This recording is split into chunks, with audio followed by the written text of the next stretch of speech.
Welcome back, everyone.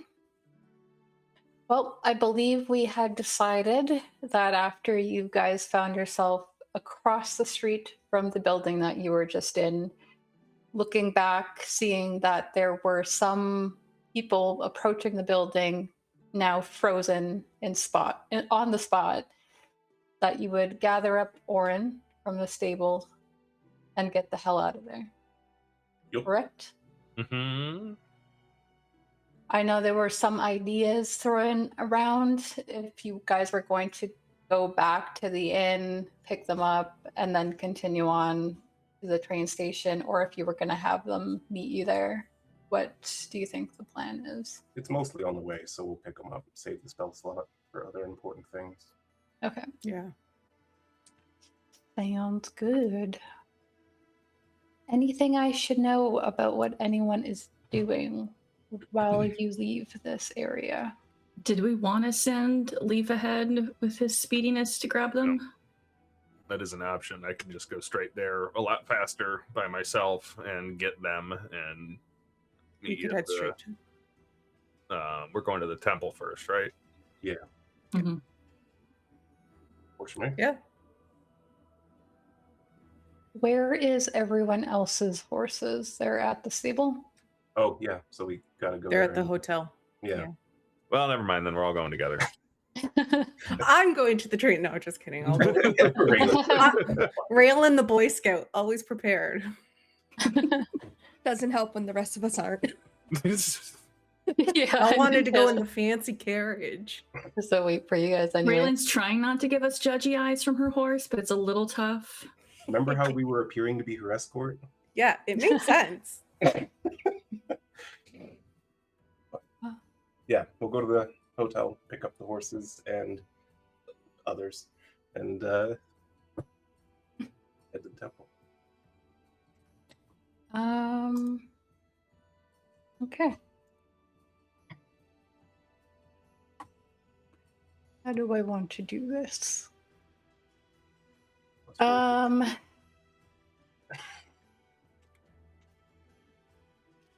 How are you guys? Are you guys like booking it through the city for like an hour? Like, And what that would be is? suspicious. Yeah, I think we just act natural. Brisk but casual. It does take a little bit longer then for you guys to get there than I originally said, but We have 4 hours. Because also, she is tracking the item and not necessarily us. So you guys that think that's does- what she's doing. Yeah. we think. Vale. You guys will, are always once so we're- confident. Once we're away from authorities, Vale will change his appearance again. That's smart. Okay, cool. Are you just being Vale again, or are you doing something? I think I will be an attractive dark-haired woman. Okay. Human. Specifically attractive. Yes. He asks everyone around them what their preference is so that he 8, can. 9, Yeah. 10. I mean, it's just like, I date you. Okay, then I won't make you roll any checks for trying to keep up that sort of pace. I would like you guys to roll either, you can choose either stealth or performance as you try to make your way through this without getting any unwanted attention on you. It'll be treated as a group check.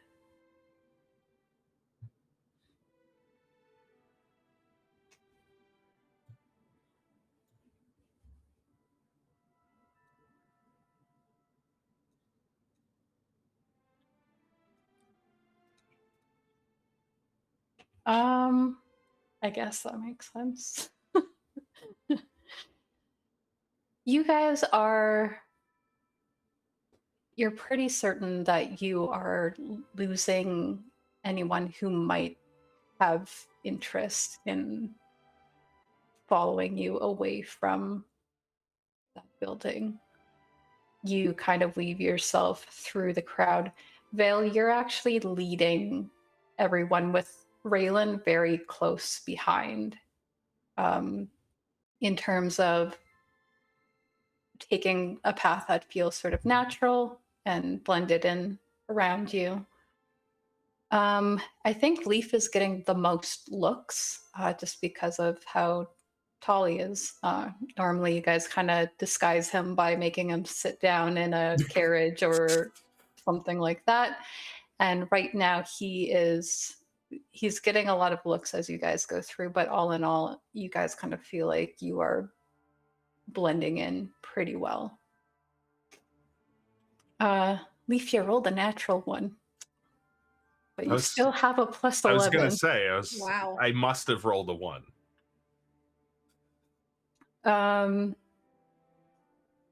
Eventually, you make your way towards the slumbering Titan. Gathering up the horses first, or are you guys kind of splitting off to like get everything? Because you do have multiple rooms and whatnot as well. We put everything before we went to the election in Raelynn in Nyra's room, so we could just grab it and go, and that's where Zeke and Yara are. Okay. So head there. Yeah. I'll get the horses ready. Okay. Yeah.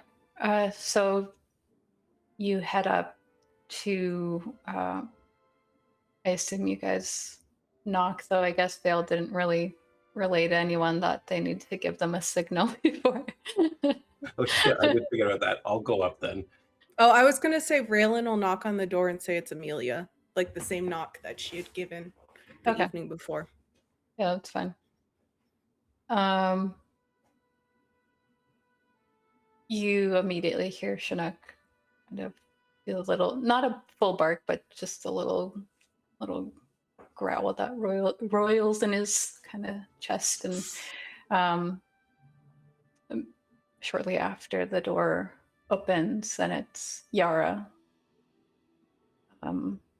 It looks like Zeke is kind of gathering your guys' things just in case.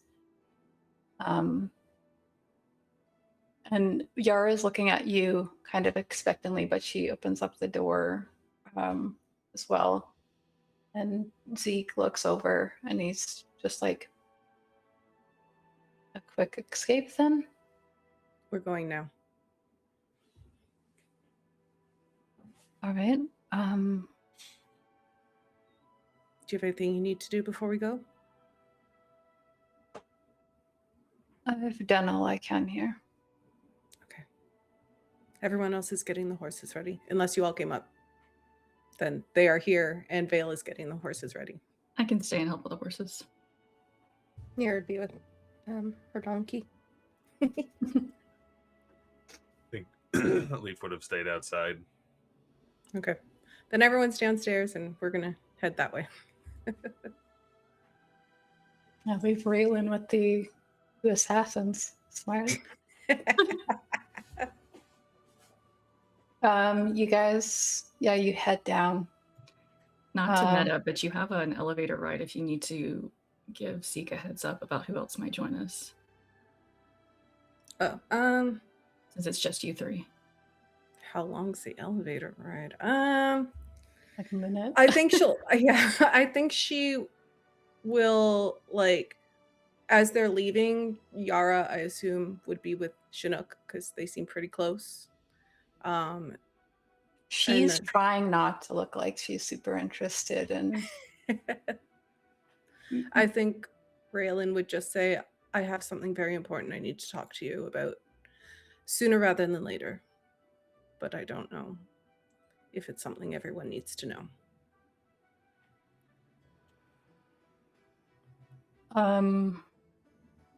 Sounds serious and mysterious.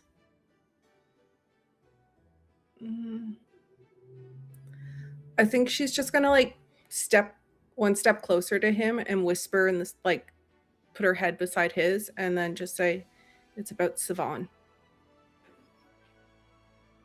I don't know if you want Yara to know or if you'd rather tell her.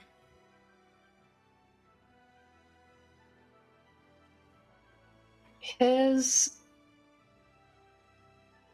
brow kind of furrows for a moment. You You kind of pick up a little bit of like surprise and also a little bit of anger, like a brief flash of it.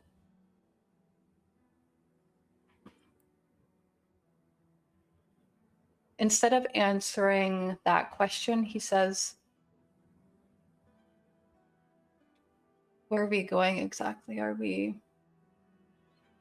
heading out on foot? Are we leaving right now? We're leaving now. We'll take the horses. You and Yara can probably ride on the back of our horses. We're going to the temple that we met Ilian at. Hide out there for a bit until the train's ready. And I think we can talk then. Okay. Let's not keep the others.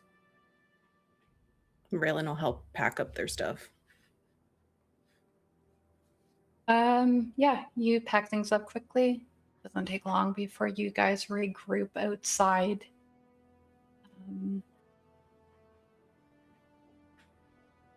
You're far enough away at the moment.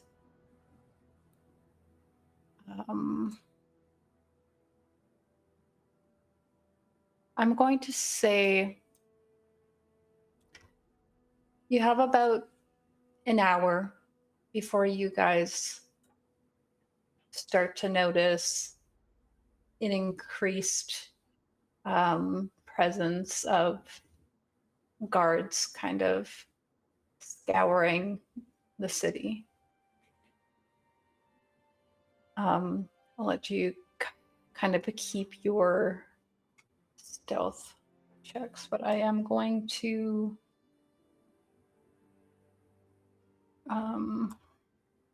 If I notice an increased guard presence, I will disguise myself to look shorter while we are outside.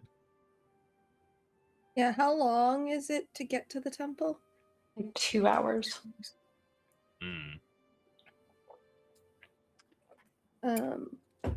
When we're an hour out, I'll use one of my disguise selves. I was gonna say, when Raelynn came in, she told you that it was less like guarded in the lower, like the first district. So I don't know if you want to use it now because the guards will be less later. Things could have changed. Who knows? It was like 4 a.m. I want to save at least one use for when we're at the station. It looks like you guys are about. Does anyone say anything, or do you guys like duck out of the way anywhere to change your appearance after that hour? If we're meeting all in the stables where the horses are being prepared, then Vael would offer up some of the costumes he has in his pack. If anyone wants to change their appearance quickly right now. He'll also change a second time to a short red-headed man.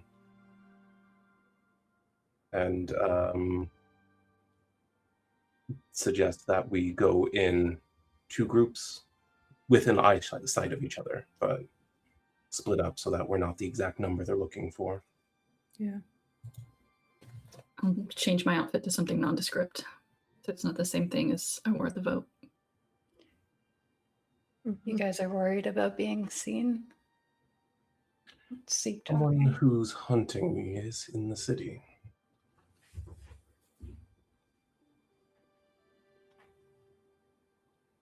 I might be able to help with that. Really? I'm very good at helping others go unnoticed. Well, that would be appreciated. It says Zeke talking, sorry. Yep.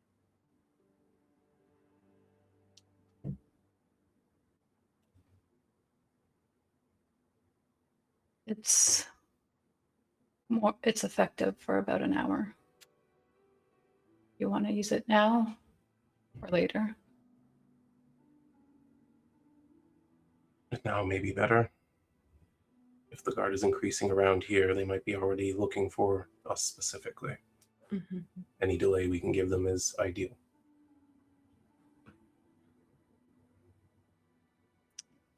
You you see Zeke. he reaches into... You know what? Actually, I don't think that's how that... I don't think he needs that part of that. Okay. You see him weave a sigil in the air. It starts out blue and then it turns red at the end when he's done weaving it. And you hear something that sounds mostly Elvish. You pick up something like an old word that ties to the word, like a shadowed canopy of a tree. And Vale, you pick up some of the other words that he says. You don't know the meaning of them, but you have been learning Draconic and you know the sound of that as he speaks it. And suddenly you guys feel like just this sort of veil around you as he casts Pass Without Trace. And yeah, you guys get a +10 to your checks that you guys rolled. Dope. That means my natural 1 becomes 22. 22.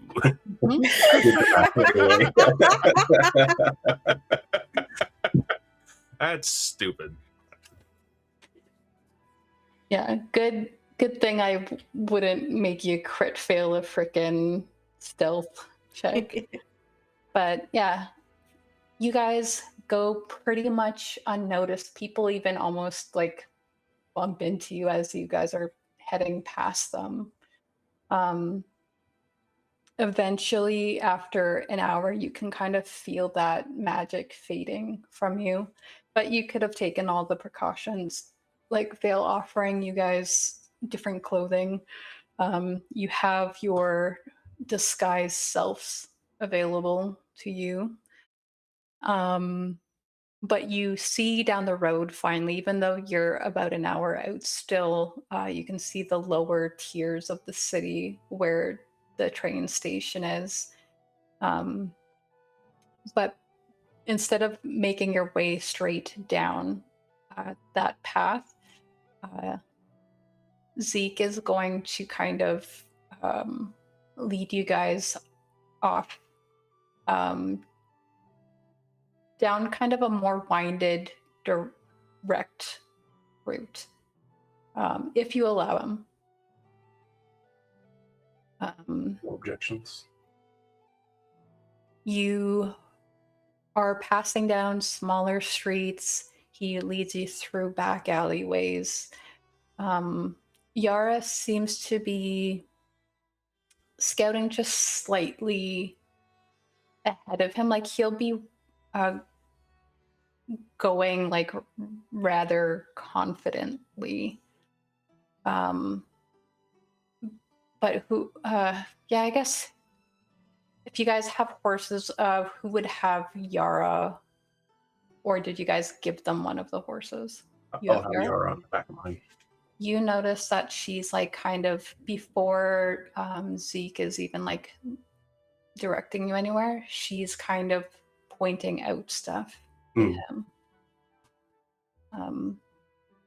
But after another hour, Nyra, I guess you're the only one whose passive wouldn't matter to roll for.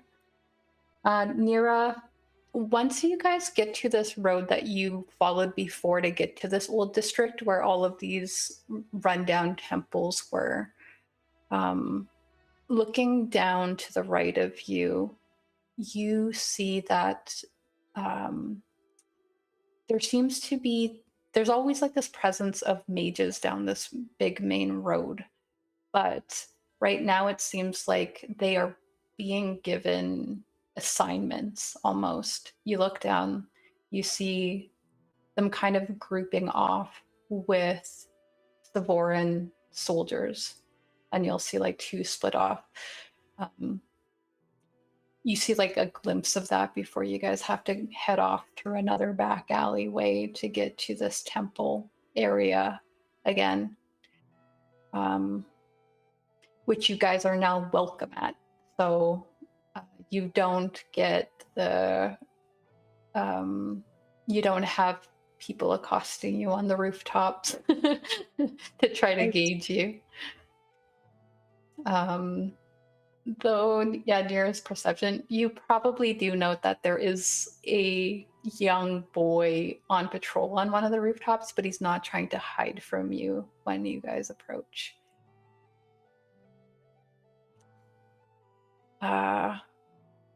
You do get to this area, and then you're kind of like, it's kind of suspicious, though, to have a bunch of horses outside this rundown temple. And I think the boy that is on the roof is just kind of, he's holding a staff and he's just kind of like watching you guys for a minute. And then suddenly he stands up and he goes, "Hey. Hi. You need help?" Yes. Looks over. The dog too? I look at Vale. Do you He want stays to with me. All the Fine. kids just want to play with your dog. If you look after the horses really well, I'll let you feed them a couple ice cubes before we leave.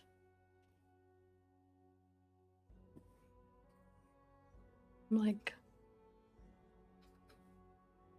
does this kid know what an ice cube is?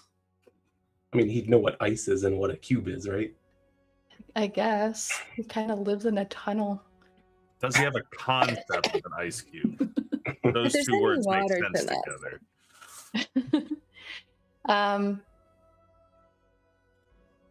think he'll just say, "All right," and he'll like he hops down onto this like little canopy and then walks over to you guys, looks over all of your animals, and he looks at Lily and he goes, "That one's pretty cute." She's very cute. She likes to eat flowers.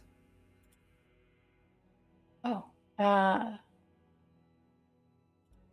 he's going to, he kind of like digs into his pocket, and you see that there's just dirt that that comes out of this pocket.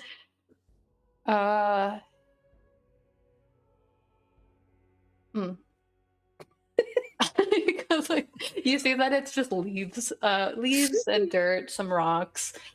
He was kind of hoping he had a flower, but he doesn't, so he ends up taking your animals from you guys, and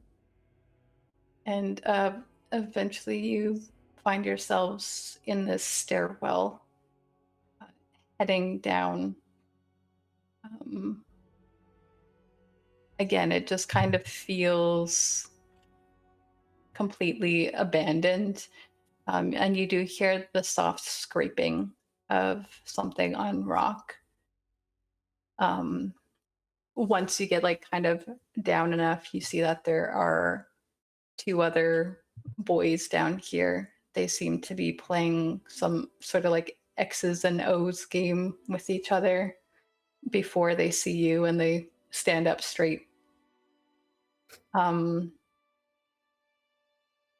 They don't get a lot of visitors, so they recognize the strange people who showed up not too long ago. And you end up having this door kind of like come down in that same spot into that little weird room that you guys were first interrogated in, essentially. And you see standing behind that wall is Brenna. And she gives you a warm smile. "This is how you guys are going to show up here all the time?" Unannounced? Possibly. Though I suspect this is our final time.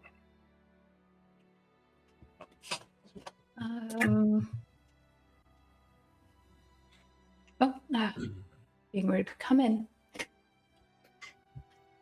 She allows you guys to get in before she, again, like plants her foot firmly and the wall goes back up.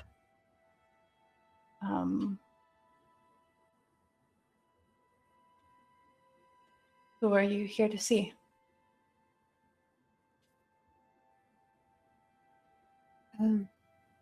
Ulrich, I suppose we are mostly looking for a place to hide for a little while. And I'd kind of like to talk to you. I'm sure you would. I love her. Can we adopt another NPC? So many. So many. Feel the mass mother. I think you guys invited her somewhere before. Everyone gets invited to Wormcrest, so at this point, I just assume like everyone's gonna be there. It's a big party. I think she's mostly interested in that the other temple.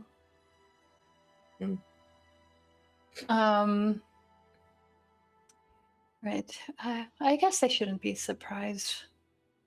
The trouble that seems to follow all of you. And she says, "Are you hungry?" Yeah, I suppose I so. could eat. We were Right. at that thing for a while. Well, we'll see what I can scrounge up for you, but you can head on in and speak to Ulrich. You know where he is. He's pretty much always in that back room. You guys head down this long tunnel again that opens up into this sort of mess hall area. You know that you have to walk straight through it in order to go to where Ulrich's little office was with all of those other workers. I think as everyone starts to head down the hall, I'm going to excuse myself for just a second and stay up at the front to do my sending. Okay. Vale actually stands there with her and waits. So if you need him to not listen to this, that's fine. He had something else to discuss with you. Do you want to discuss it before the sending? Oh, you can do that first. Okay. I'll tell everyone I'll catch up in a minute and use my last 3rd level to send to Kemi. And Vale, you'll hear her say, she's being quiet, but not like trying to keep it from you. About to flee Iriath. Want to see you again. Still so much to discuss. Meet at Sanctum Souvenirs. If not, know we'll always miss you.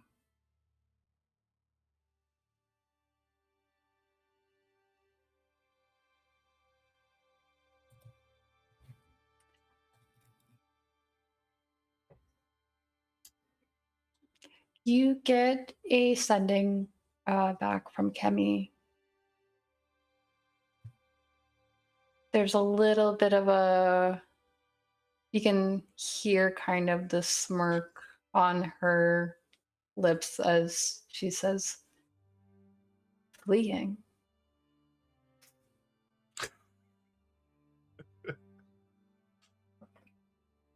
Always the troublemaker.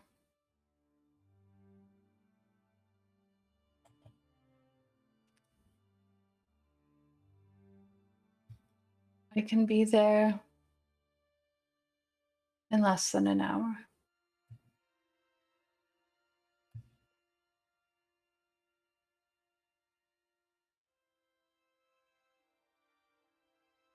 That's all you get.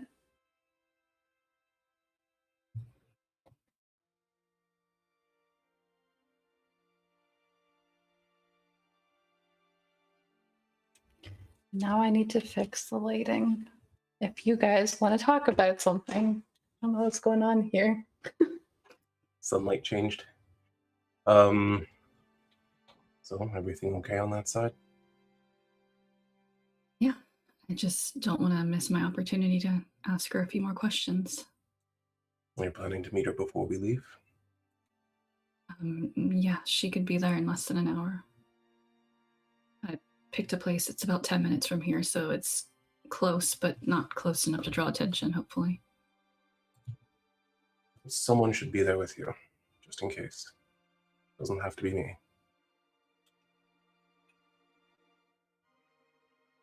Are you worried about her or just me being on my own? Just you. You dance with someone, you get a pretty good idea of who they are. I don't think she's a threat to us. No. She's a threat, but not to us. That is certainly true. Do you still have enough energy to send another one? I don't. I wanted to give Iriath a heads up that we're coming. Sorry, wanted to give who the heads up? Kareth, the handsome gentleman we met in the desert. I can tomorrow. But I'm all out for today, or Nyra might. I'll have to talk to her then. Tomorrow we'll be arriving, so... Yeah. I'll see if Raelynn wants to come with me. Neither of us can cast sending, but maybe she can get another answer or two. And if we're not back in time, we'll be at Sanctum Souvenirs. Please come rescue us. You can count on it.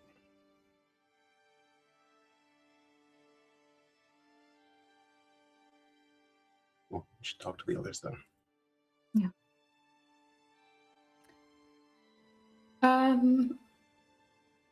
Brenna kind of walked you guys like halfway to Ulrich's chamber before she slid off. You can see her making her way towards where there's sort of like it's like a makeshift kitchen set up. Some other people are having meals there. It looks like this might be the time of day that they eat dinner or something like that. As people are kind of walking up and walking away, she makes her way over there.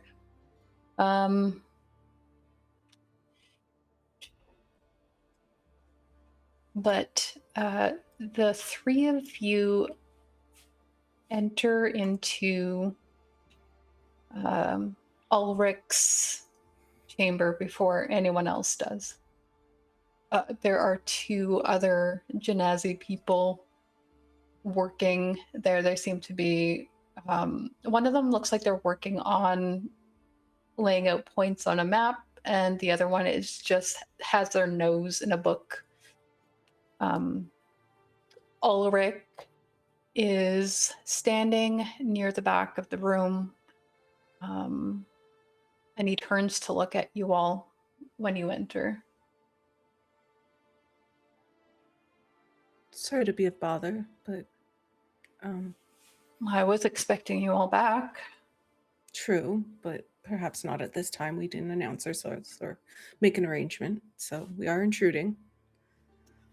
I appreciate it. I think if anything was going to be that much of a bother, that Brenna would somehow already know and warn me.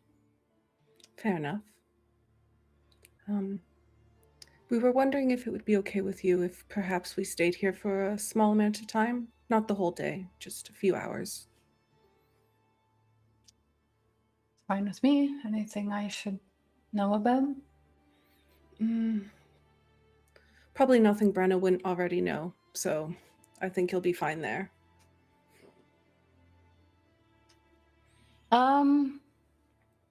Yes, I mean, you're welcome to use our facilities, and I suppose since you all are already familiar with Elian, you can have somewhere more comfortable if you'd like. Oh, that'd be lovely. I think Raelynn's going to look down at the map and see if she can spot any changes to it of like what their plans were that they originally told. Give me like I want to say some sort of intelligence check for that. You can go with either Investigation or history would allow. Both are the same. In the tower or out? You can do it out.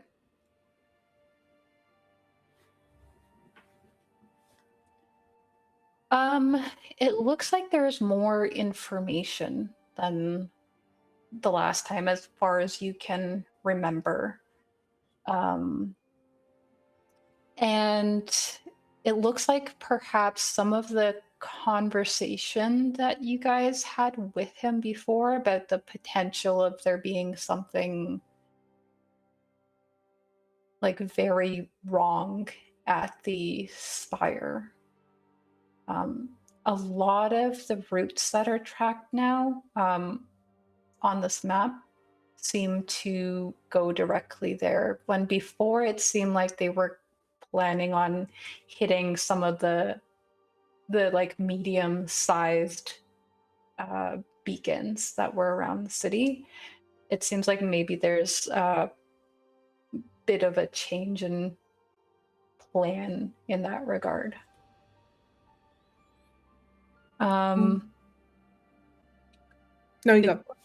No. I think though,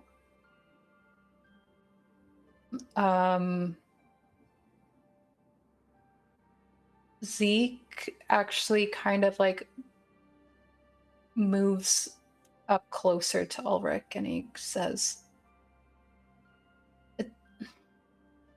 I could be wrong, they might fill you in differently, but it seems that perhaps we're not going to be sticking around for much longer. And I think maybe that's when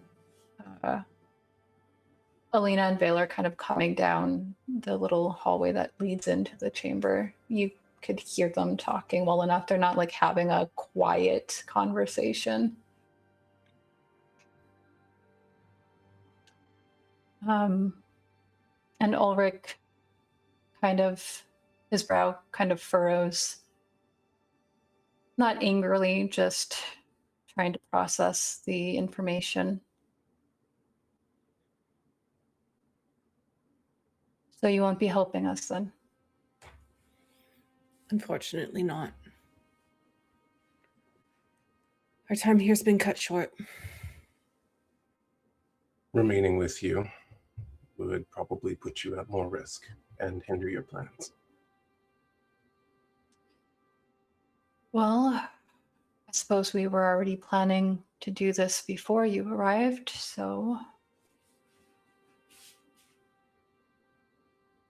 Of course, some of the ideas that you presented are not things that other people are capable or willing to do. We've been working at this for a while now, though. We have plenty of options, though part of me fears that we're running out of time. It appears as though you've changed your strategy, and she'll point at the map with all the routes leading to the center. You have a keen eye? Yes. Well, like I said, it kind of feels like we're running out of time at the moment. And some of the theories that have been presented and that some of my men have spent the time since we last saw you looking into and researching, we are worried that if we leave it too long, will be bad for everybody. This was about Orin before, and then it was about the city, and now I'm concerned that it's going to go beyond that.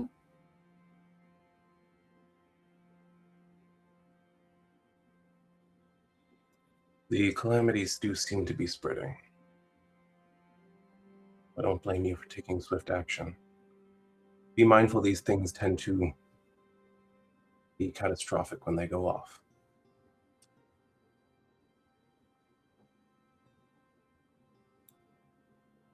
we may have found a way to at least lessen that. How so? He's gonna wave over a young Earth Genasi man who had his nose in the book when you guys walked in. He seems, for an Earth Genasi, a lot more like slender and slight. He's wearing long grayish brown robes, and he has a sort of crystalline patterning up his cheek and his neck that seems to disappear into his hairline, and his hair is kind of made out of this sort of dusty looking, it's almost like a moss. And he comes over and he goes, yes, sir. Can you tell them what you told me? Sure. Okay. And he's gonna it's clear he doesn't like to be on the spot in front of a bunch of people, but Ulrich doesn't seem to really care about picking up on that. Right. So we found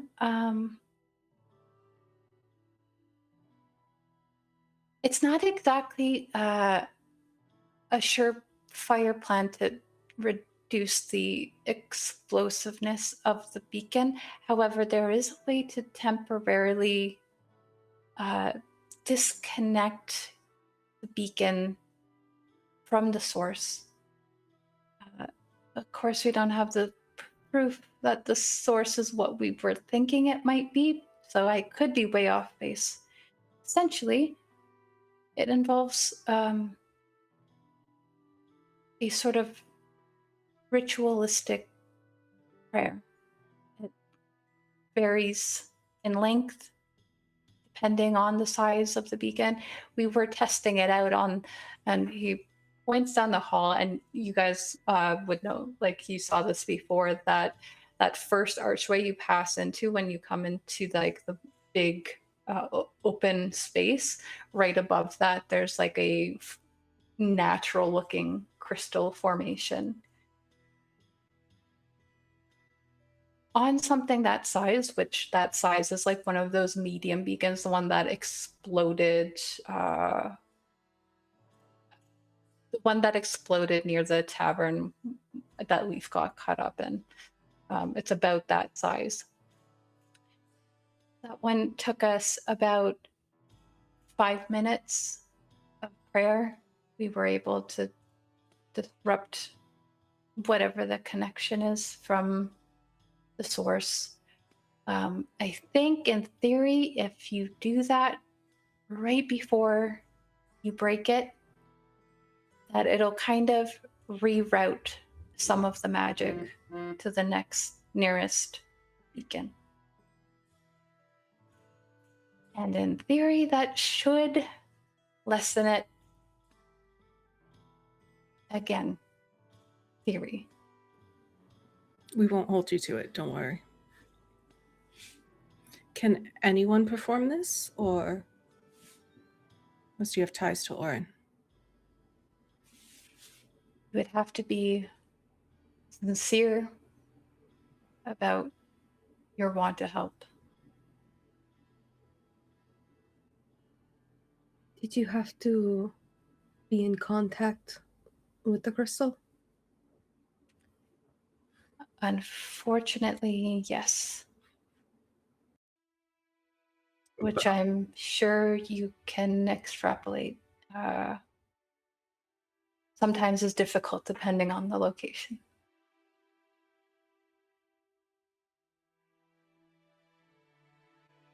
Well, I wish we could help you with that, but it seems like you've got a better handle on it than we do anyway.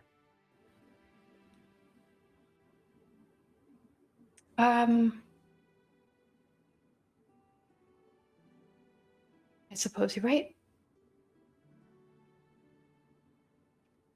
Yeah, Ulrich just kind of thanks the young Earth Genasi, who goes back to his desk.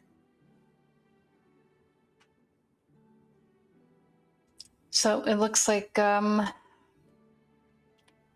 we have some options. We were kind of banking on your help for this one, and he kind of points to some of the new routes going to the larger beacon that Raelynn noticed, and he goes, but, and he's going to point around to the other smaller ones. I think still a plan of disrupting much of the city and being able to lessen the impact each time we do it should cause some trouble. We have some help.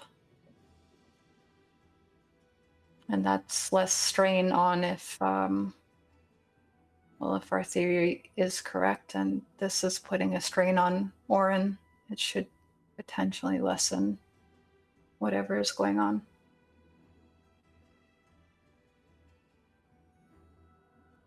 We noticed that each time we tried to engage with these beacons before without that, it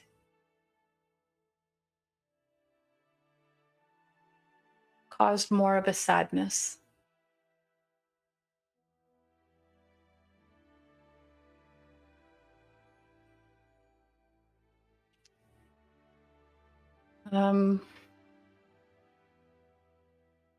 But you guys are welcome here. You're on our side. And if you need shelter, might as well do it comfortably. He's going to kind of shift his foot on the floor. You kind of see him clench his hand, but he doesn't like go like that to the door. He just has to go like this, and the door that led into Elian's lounge opens up before you. Well, thank you. Your help is very much appreciated. If you don't mind, I would like to make a small donation to your cause.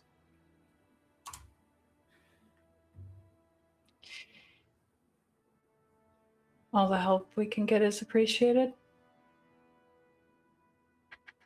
Keep your people fed, clothed, sheltered. And he'll reach into his pouch and put a stack of 6 platinum on his desk. He gives you kind of, and he's been mostly nodding and stuff, but he gives you like a proper, like half bow. Thank you. I hope it helps. Before you guys go into the lounge, Brenna is clattering a tray of food behind you. She has it looks like she has mostly just food. Elian had like a whole bar inside that room, so she probably just assumed you don't need it. It's like really hearty stew and a loaf of bread.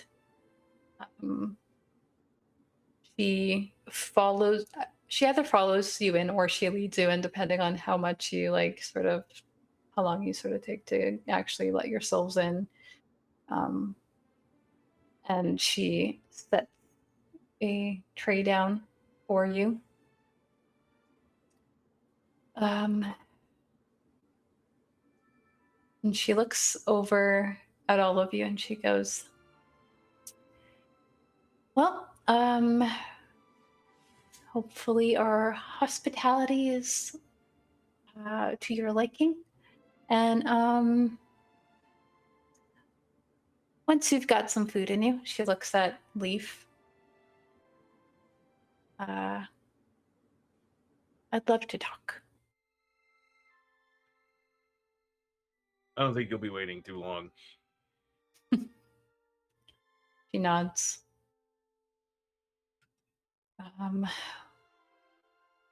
Once you guys are in this lounge, first of all, Elian's as soon as you guys were entering, he has a sort of martini glass in his hand. And he's just like, he's standing and watching, kind of just moving out of Brenna's way as she puts food down. He kind of looks at it a little bit distastefully, almost like that's not the kind of food that he wants to eat. But is there anything that you guys would like to do while you're here waiting? Nyra's going to stay behind to talk to Ulrich a bit more. Okay. And then I'll just keep track of the time to when I need to head out. I do need to tell Raelynn. You just kind of voluntold her. Yeah, you've all told me as if I have no other plans. Well, I'm going to ask, and you are at liberty to pass it off to someone else. I can do two things. I can talk fast. As we're things. Hmm? Can you do two things? I can, I think. As we're like making our bowl and like passing out the bread, I will turn to Raelynn. Raelynn, I was wondering if you'd like to accompany me on a little side quest in a few minutes. In a few minutes. You can say no. Where? What are we doing? Information, please? Yes, I was getting there. I sent a message to Kemi. I don't want to lose my chance to talk to her if this is the last time we get to see each other in person. And Vale decided to be worried and doesn't want me to go alone. Where are you guys having this conversation? Off to the side, quietly. Okay. Like, we're like, I'm imagining us like making our bowls and kind of like getting our pieces of bread, like, 'cause I'm not going to drop these names. To put it in perspective, Vale also entered the room and was like, Elian, good to see you again, despite not looking anything like the last time he saw him. And he's going to wait to see how long it takes. Elian doesn't even seem to notice. He's like, oh, hey, you. And like, is just like kind of like brushes Vale's arm and hands him the drink that he had, which looks like it hasn't been drunk at all. And then starts making himself another drink, which then Zeke says hi to him, and he does the exact same thing with Zeke, hands him that drink. So it's not that he recognizes Vale, he's just happy to have male companionship. Yeah, he's like, there's people here. Yeah. Aw. I want to see how far I can push this weird Did Raelynn... but I will. I didn't answer. Yeah. I think Raelynn will just say, "Can you give me 15 minutes at least? I have things I need to do, and I have to talk to Varric." No, of course. The election results. Of course. She just said she could be there in less than. She wouldn't say Varric's name, but she could be there in less than an hour. It's about 10 minutes away. I didn't want it right beside the temple. You got time. Okay. Oh. Then yes, that's fine. I'll join you. I'd like to talk to Kemi. I was hoping and thought out of anyone that you might have something to say as well. I do, and I have to return a ring to her, so that'd be nice to do in person and thank her. Thank you for coming with me. No problem. Before we deal with that, since Nyra did stay behind while you guys were all doing this, it's noticed that you stayed behind while everyone left. Can I help you? Nyra just like starts to bow so deeply to this high priest. I need to apologize for not being able to help you or your god. I made a promise and I can't keep it.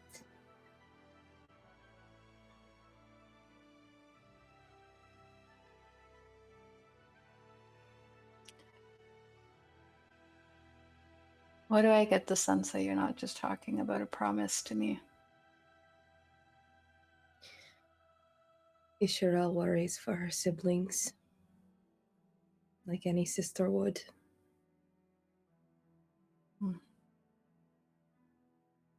and you wanted to help. I need to. I told her I would. She gave me a gift for my promise.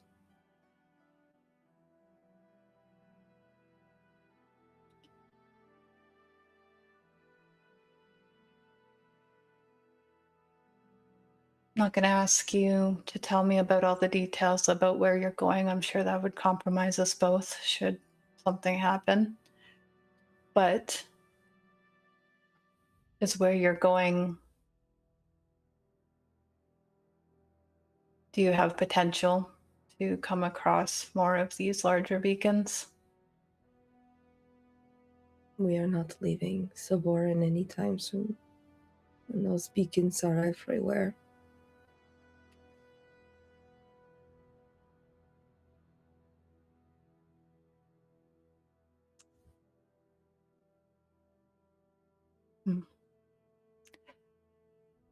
How quick a study are you? Pretty good. Ezra, he says, and the young man just like suddenly stands up, like all at once, gathering his book. It almost falls out of his lap at the mention of his name like that. Yes, sir. How quickly can you make a copy of your notes? Well, I would need an hour and a half. He's gonna look at Nyra. Do you have that kind of time? Yes, the train doesn't leave for a bit.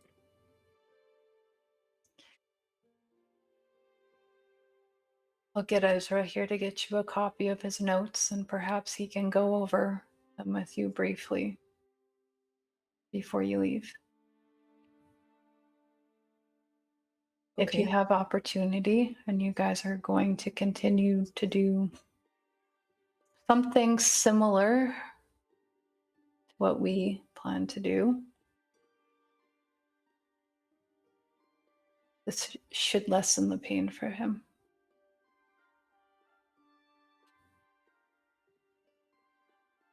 You should know there's a very dangerous woman in the city. I would be careful when you plan to strike.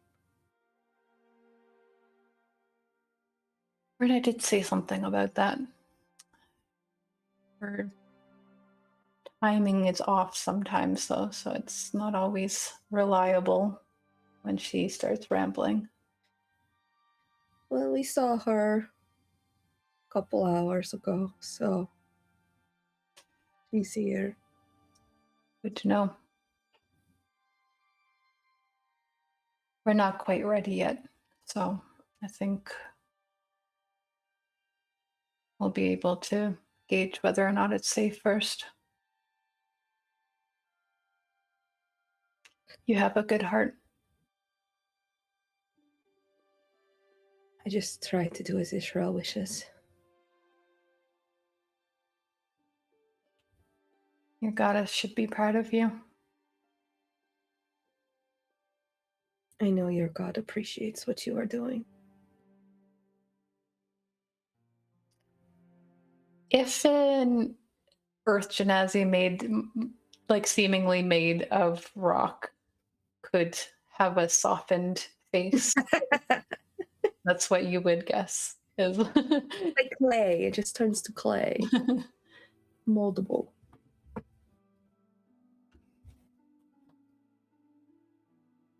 We're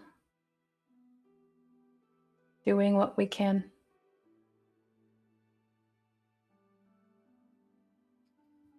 And as are you. I will try to destroy as many of those as I can.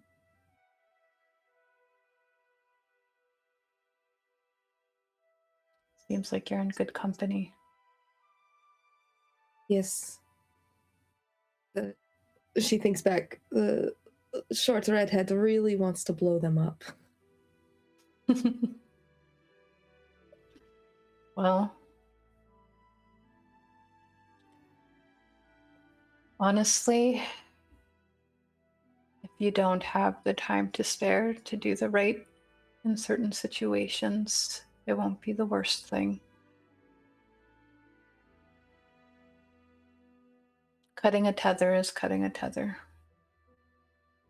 But you seem to care deeply about their pain. It is hard not to feel it every step I take near those beacons.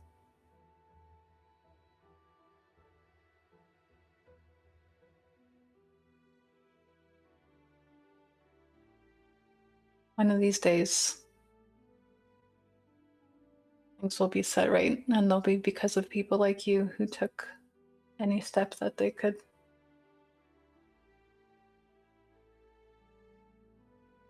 Don't feel bad that you can't stay behind.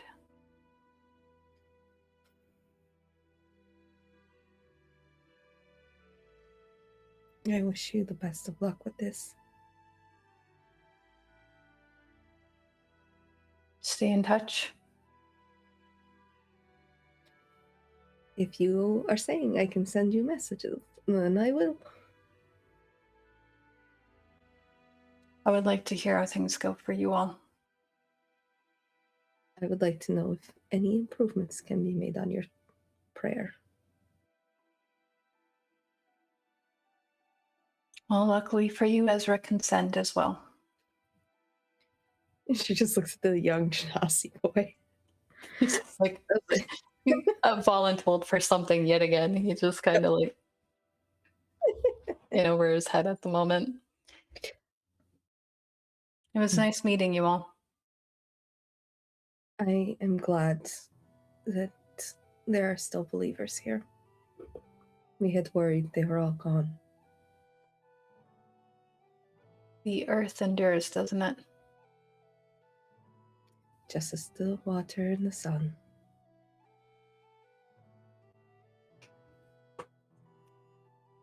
Yeah. Eventually he gets back to his work. Vale, you said something about pushing it. So, as this conversation goes on, and Vale continues to act very familiar with him as if he should know him, every time Elian turns away from him to look in a different direction for whatever reason, he gets a little bit more facial hair.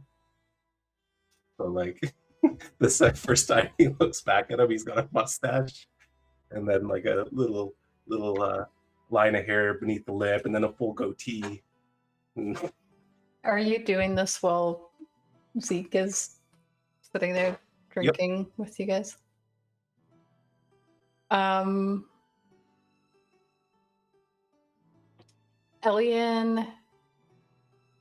I think it takes about 6 iterations of Vale doing this before he stops mid-sentence and says, something is different. I think so. Is it your eyes? Well, I have been told they tend to sparkle in certain lights.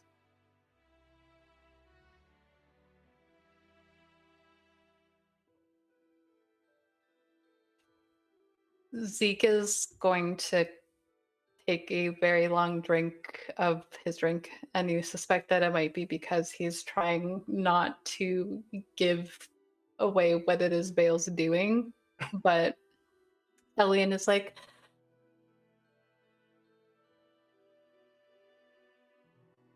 I've had a lot to drink this month. This month. Most people don't measure their drinking in months. Perhaps that is a sign. A sign of what? Perhaps you're drinking a little too much. Well, what else is there to do? I'm in a lounge bar. You know what? That's fair. I can't really blame you for that. If I was stuck in here, I'd probably be drinking a month's worth as well. Well, you don't You don't drink a month's worth in a day. You drink a month's worth in a month. But how much is a month's worth to you? As opposed to how much it is to me. Suppose you have a point. What were we talking about again?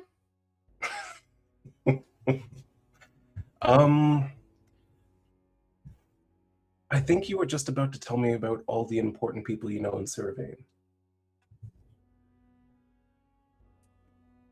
That doesn't sound like something I would do. You can start with the cute ones if you like.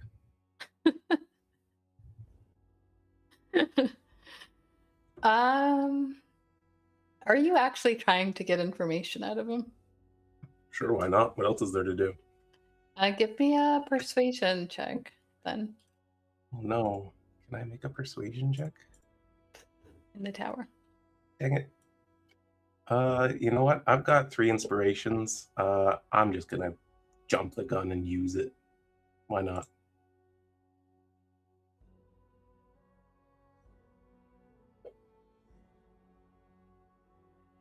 You rolled the exact same number on both of them. I'm wasting resources. I'm so proud of you.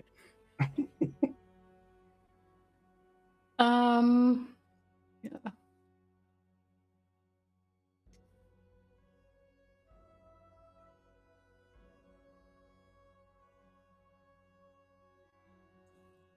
Just trying to figure out what you actually...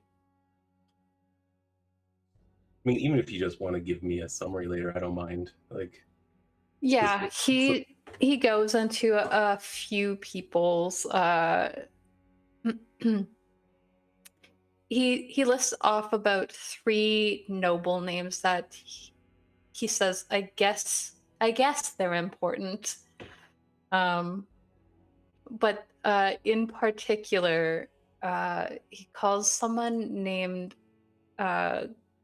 Godfried Rosevale to be a quite striking man. If you don't care about what comes out of his mouth, of course. well, as off-putting as that can be, I generally put more stock in what goes in their mouth. He says with mutton chops now.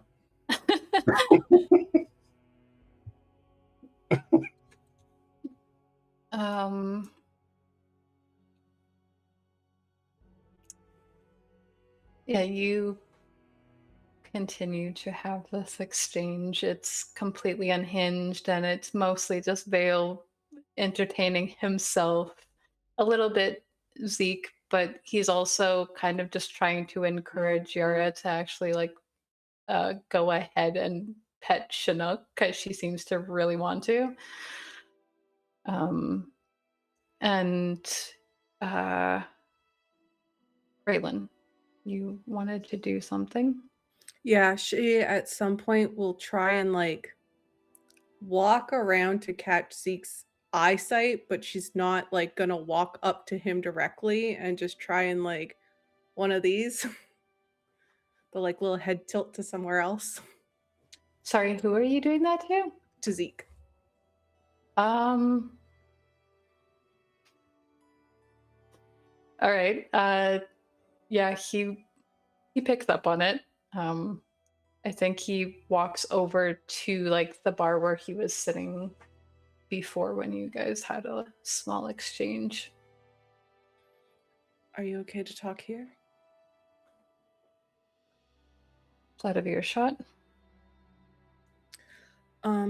There's some information I've become privy to that I think you should know before we step foot on that train, despite what we've promised you.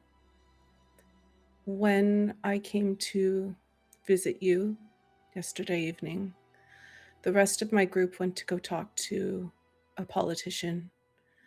And in return to helping him, they said that they would bring a mage across the border. They told me the mage's name was Saban, and it rung Familiarity. I believe that's the name you said last night, wasn't it?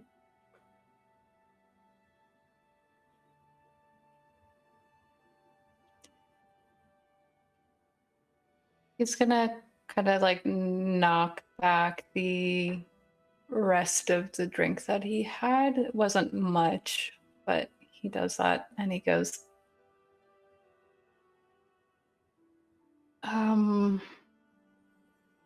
over the last couple of days that you've been here, there's no chance that maybe Savon's a very common name from what you've gauged? Did the party tell me like anything about him or just his name? I think it was just his name, right? We told you he was. I'm pretty sure we said that he was also yeah. rescued from the Shattered Veil. Okay, yeah. She'll clarify a little more and be like, they said he was rescued from the Shattered Veil. Unless there's a lot of Savons in that, I believe this is the same person.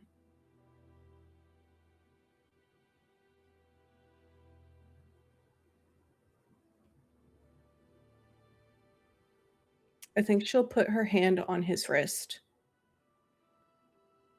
Are you okay?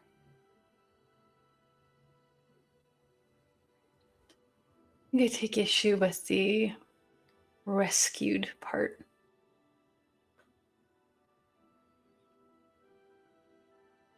But if you and Yara do not wish to join us, I completely understand that. I prefer that you're both safe. I know how much you care for Yara. I want to make sure that she's okay. And what about you? I can take care of myself. I show up covered in blood every time. Doesn't that prove it? Is that taking care of yourself? I'd hate to see what happens when you don't take care of yourself. I'll be fine.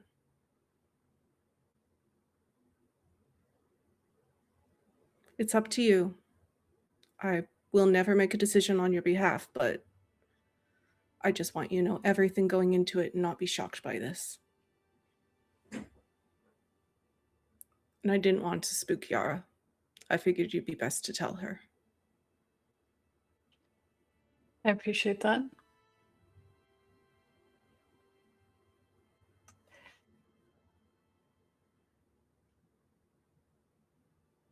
That man has some nerve.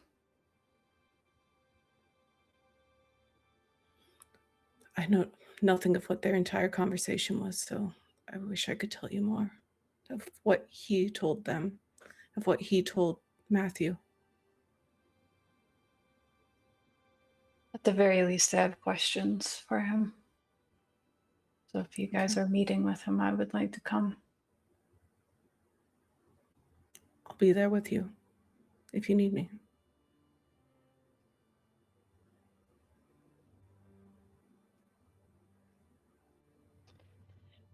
And you act like I don't owe you somehow. Please, will you get over this? You don't owe me anything. Maybe for helping you over the fence, but...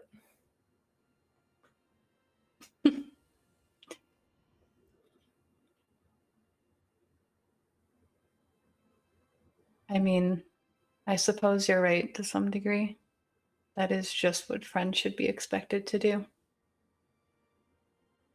You consider us friends?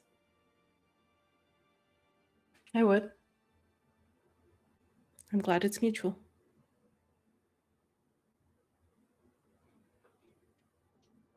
He's going to reach around to the other side of the bar and grab whatever his fingers touch first and fill up his glass. Leif. You wolf down your food. You probably find yourself finished at the same time that Nyra, you guys maybe like sort of pass each other almost. Brienn is out in the like main hall area. She's a very difficult woman to miss. Especially because as soon as you enter the space, it's almost like her eyes trail to you.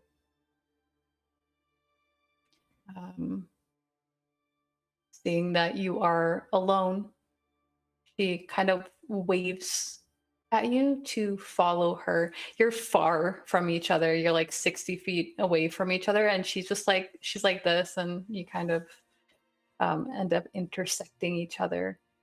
And she goes, "Come this way. It's quieter up here." And she leads you up into this space above the stairwell where that crystal is just sort of like humming with energy. All right.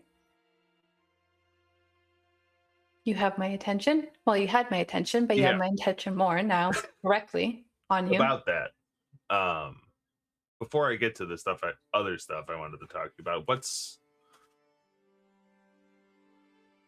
why are you appear to be very interested in me more than my companions?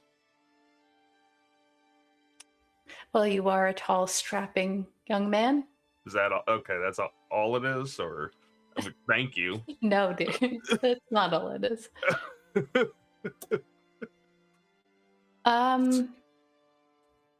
Well, you seem... I have a sense about these things.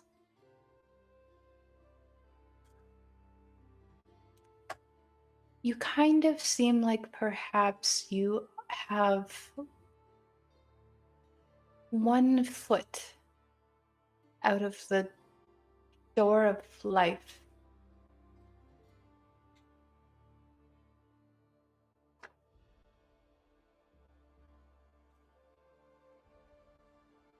What does that mean?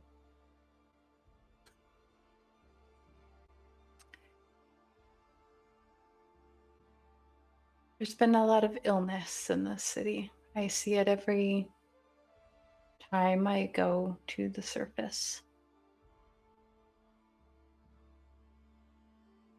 And yet you are not hidden away recovering. You are unwell, no? That's yeah. I haven't had such a strong reaction to that presence, and not in people who seem as well as you.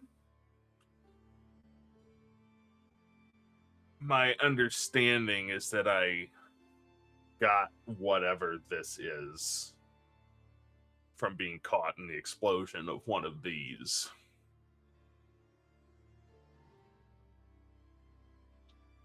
And you survived? Somehow. From down the hall, you hear Nyra say, "Barely." Barely.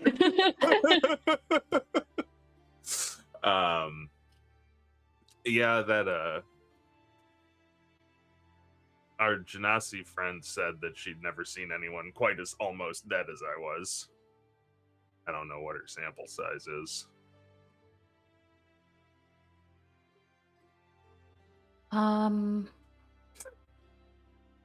Interesting.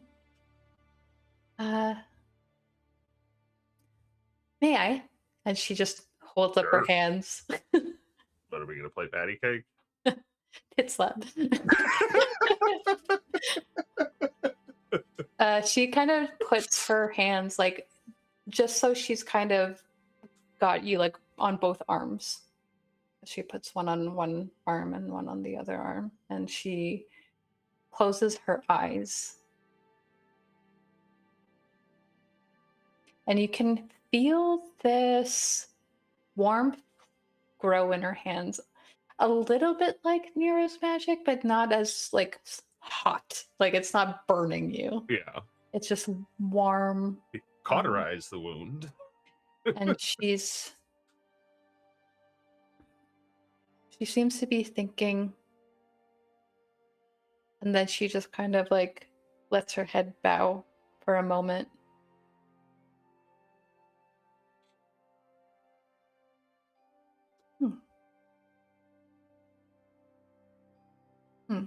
She's gonna do a circle around you.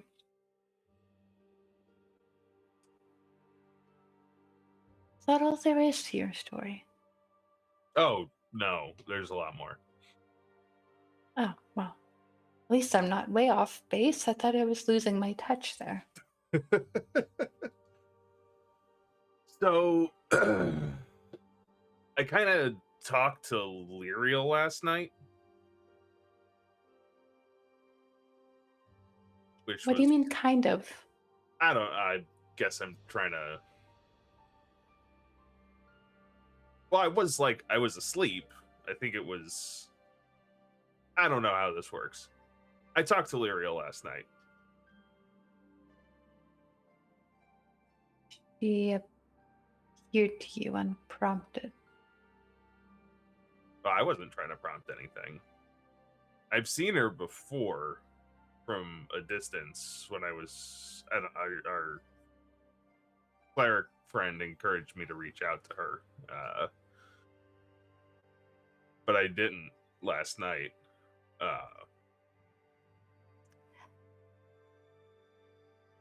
I haven't heard of anyone in Savorin interacting with Lyriel in about 30 some years. That's a while. They were quite big in Jaris for a long time. The whole the Havan family followed them. And then they were completely wiped out in an attack.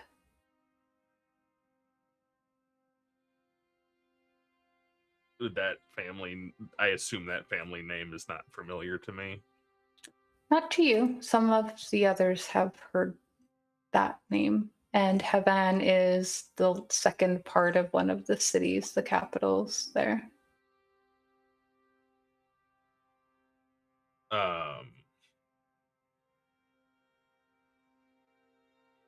Taking notes furiously.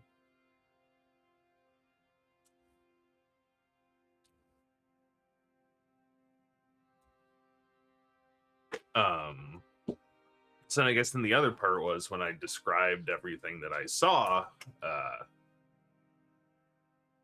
didn't match the known description of Lyriel's domain. It was mostly mostly featureless white shaft with some cracks in it that looked like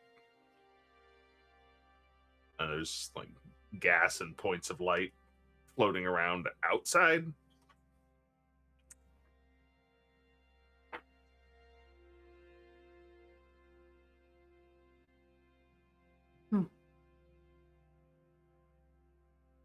And then she asked me if I was afraid of the changes, and I don't know exactly what she was talking about, but I said some. Interesting. And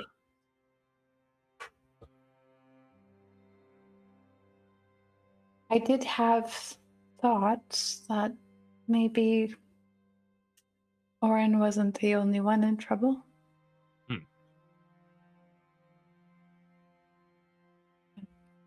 you think she's captive somewhere and those are like cracks in a cage?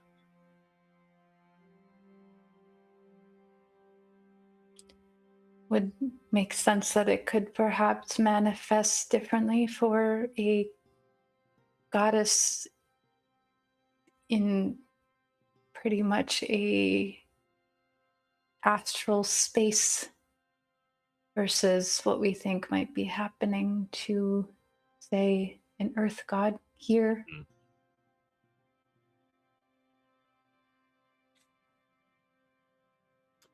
Anyway, then she told me to keep being persistent, and then just pull up his sleeve. I woke up with this and a splitting headache. It's a beautiful tattoo. I'm a fan. Then, are you going to keep being persistent? Oh, yeah. Were you someone of faith before? No. Never really had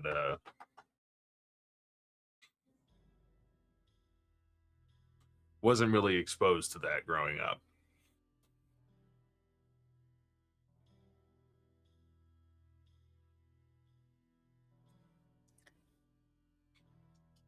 And have you perhaps found yourself to be someone without direction?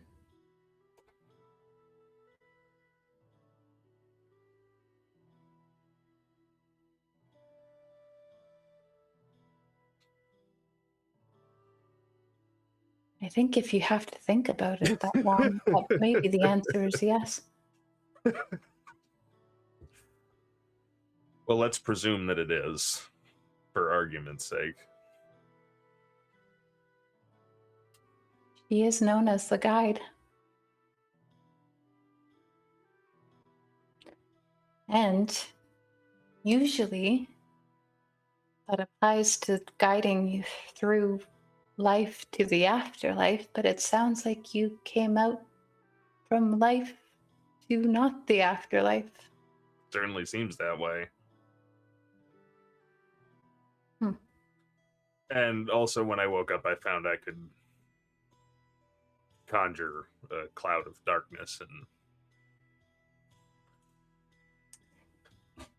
which I don't know how I do that. And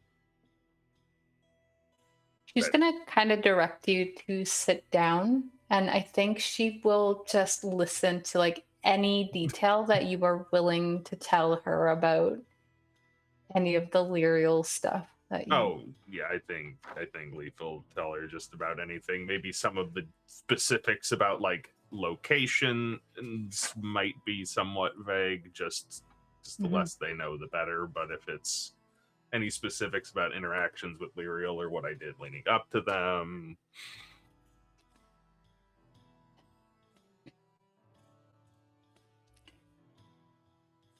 She asks you, yeah, I think she sits with that for a while, and she's really interested, and she's asking you more questions about like the philosophy behind stuff and your take on it. It's like she's trying to gauge you and why specifically you.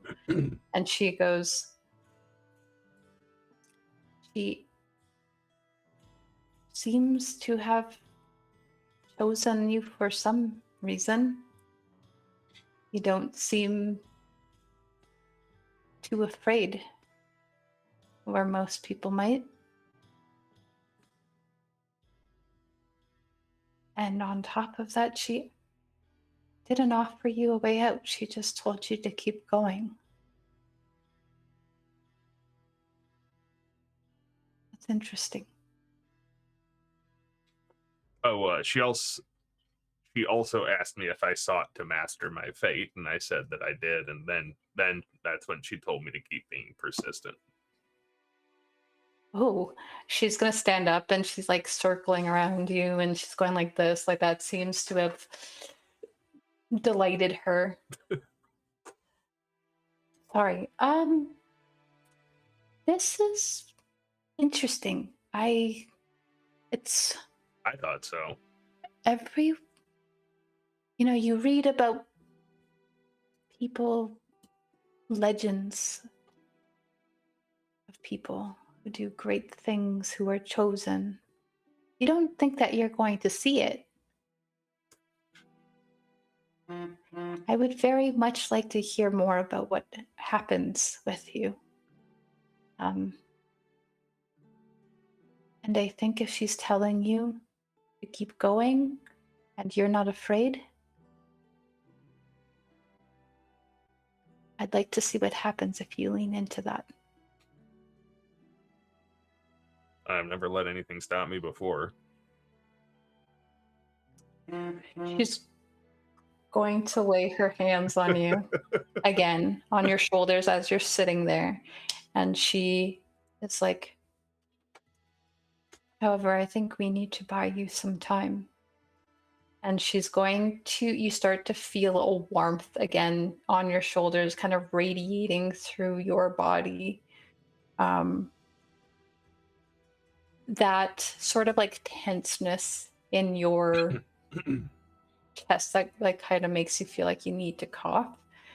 You let out a little bit of a cough, but then it's almost like a soothing balm feeling that you feel deep in your chest. And she goes, I can't completely remove it from you, at least not right now. Still working on that. But I can buy you some time. Slow with progress. This feels feels better. We've been working on it a little bit, and I think it's a disease and a curse, I think is what she said. I didn't realize it's it could two be for both. one. Yeah, Aren't you lucky? I know, it's good value, isn't it?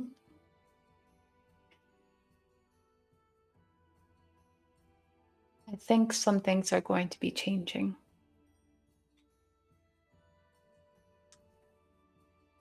We'll be in touch again.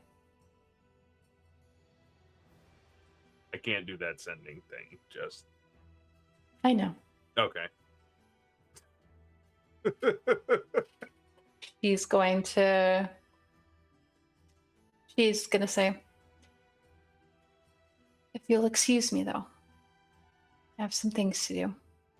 And then she takes a few steps and then she turns back to you and she says,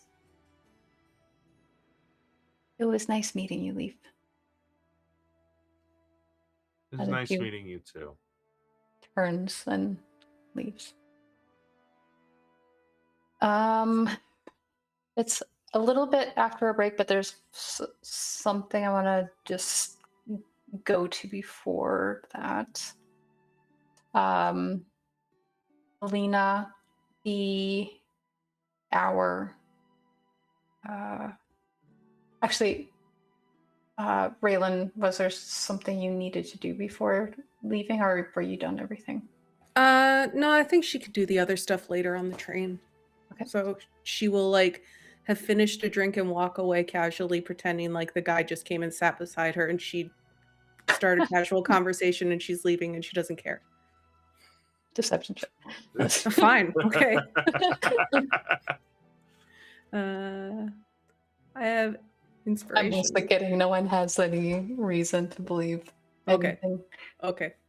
Yes. Oh, I guess Yeah, Vael Vael does. If Vael Vael does. is- So I don't- And I he don't got think up while deception sitting check is beside needed. Vael. Yeah, like Yeah. he knows what's Not- going on, so it's Yeah. fine. Yeah. Okay. I'll take that back. Yeah, the time comes up. I assume you kind of leave yourself a little bit of wiggle room in terms of getting to go and see Kemi. Are you guys going for a walk? Are you bringing your horses? What's the situation? Raelynn's gonna ask Alina because she set this whole thing up and she's still not 100% on the details. It's about 10 minutes away. So does that mean by foot? Vixx, does that mean by foot? That's your decision. It will take you 10 minutes to walk there. We can walk. So- Otherwise, they have to hide the horses again. Does that sound good? Sounds good. Yeah, you head off down. And I will make sure Vael knows that we're leaving. Maybe he'll tell Nyra this time.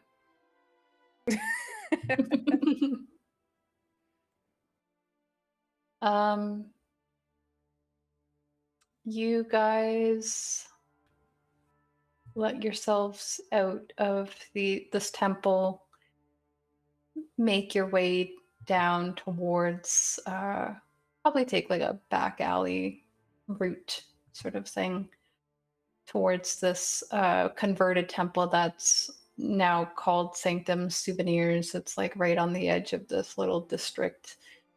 Looks like a lot of the shops right now are closed. It seems like maybe they're like dedicated to people who stop here in the train station. Yeah, right now they're closed. You walk into this space that is like it's like a old collapsed stone gazebo thing, but it seems like it's been converted into one of these beacons, these stations. There's a rundown chapel on one side, and before you can really get to the like front of the shop, you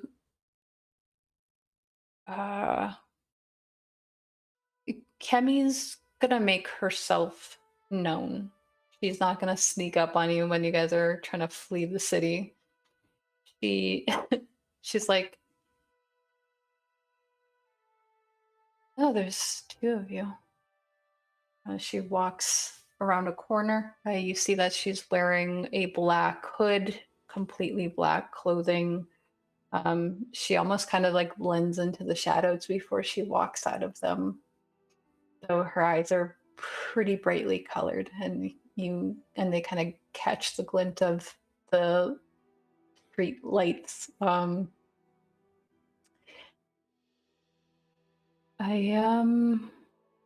didn't want me to travel alone. I mean, if you're fleeing, I suppose that makes sense. Don't Nice to worry, I see know you. she's safe with you, and I believe you'll protect her if anything happens. So if you don't mind, I'll wait here from a distance, and I'll be here when you need me, Alina. Thank you. You're welcome. I would like to talk to you a little bit at the end, though, Kemi, if you don't mind. Of course. Perfect. I'll keep by. Are you gonna, because there's kind of like two areas. There's one that leads into like the main busy streets, and there's an area that leads into like the back alleys that you guys just came from. Where do you think you're watching from? I'm going to watch the busy streets because I think I can take on more people. I think Kemi's okay if there's like people down the back alleyway. I think she's better at dealing with that. All right, roll me a perception check in the tower. I'm going to rage perceive. Alrighty.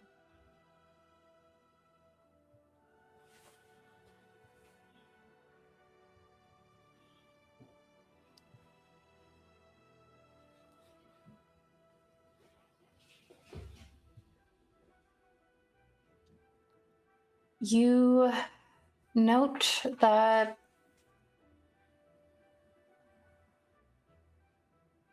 a lot of the military have seemed to have diverted their attention towards the southern parts of the city, which is the like higher tiers of the city that you guys just came from, like downtown.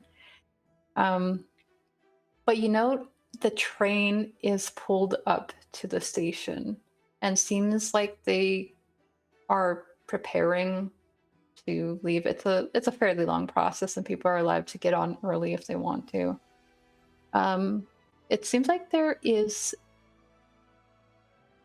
a like group of guards at each boarding door along the train at the moment. But other than that, it doesn't seem like anyone's paying this district any mind right now. And I think, yeah, Kemi will look over at Alina and she says, all right, so what is it that you were hoping to talk to me about? And before we get to that, I think we should take a little bit of a break because I know Alina has a lot she needs to get off her mind at the moment. Yeah.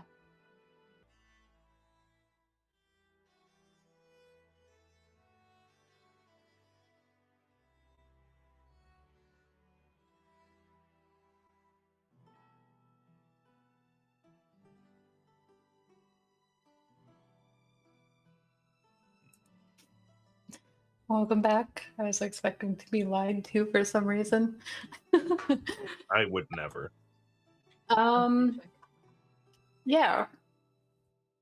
Alina, you are kind of in a little closed off, abandoned park behind a chapel, essentially. And Kemi just asked you what it is that you wanted to talk to her about.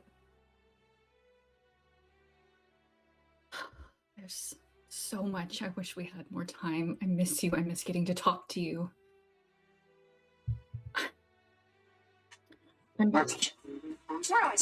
Sorry.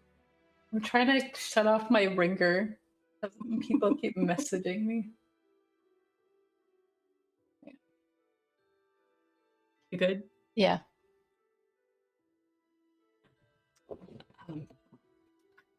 Just want as much information as I can get about the sisterhood, about motherhood, and if Ona's been manipulating things for as long as she apparently has, then I just want to know what's true. And I know you have your perspective on things, but what is motherhood really all that I've been promised? I know that I'll get to see the ledger when I go through the rites. What even are the rites? But what am I promising? And Well, what was it that you were promised? I feel like we probably weren't motivated by the same thing.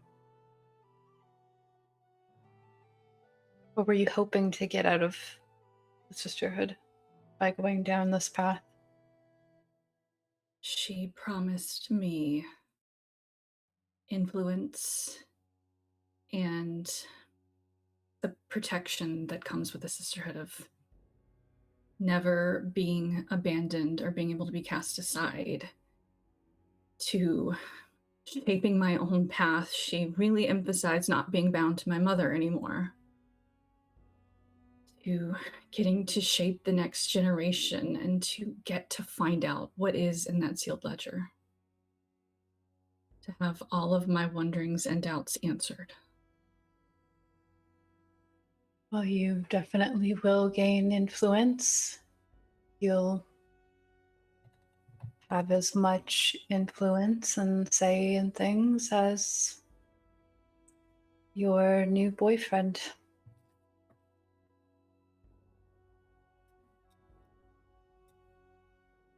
And as for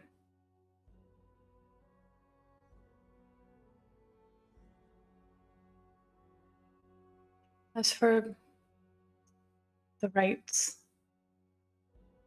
I think again that is the thing that will be different for you than it was me. I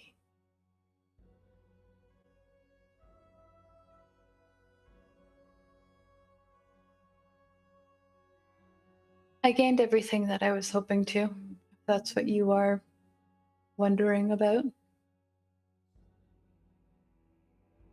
And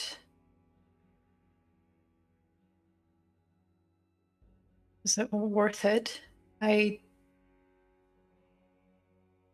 guess compared to what? Compared to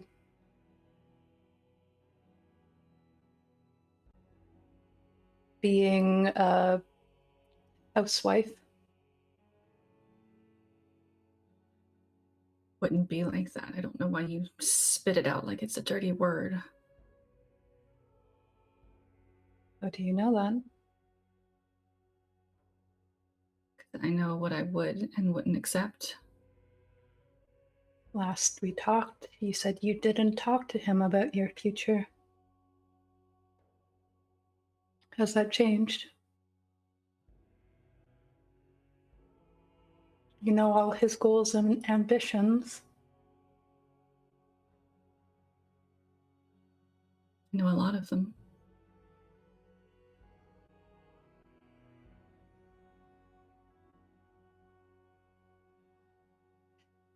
I don't know what Mother Ona promised you, so I can't tell you if she was telling you the truth. But I can tell you that what I was promised was given to me. What were you promised?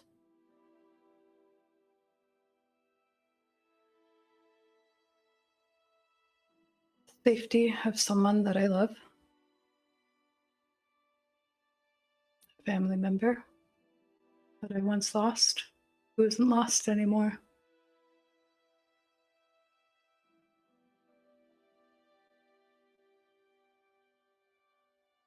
I don't understand.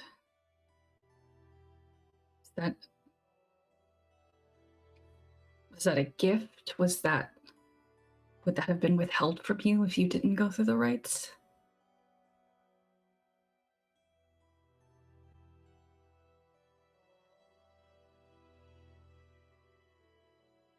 It's not something I would have. It's not something that was there before. It's something I asked for when I became a mother. And it was given to me.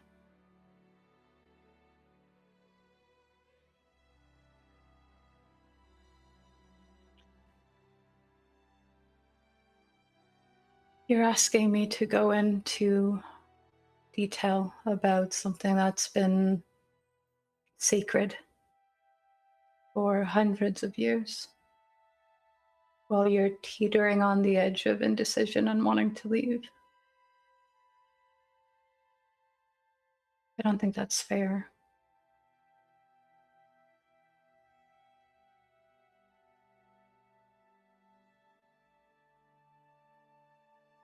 I'll give you this because I care about you immensely. It was a gift of sorts, yes. I was granted a moment of immeasurable power at my fingertips, and I used it for something that I cared for.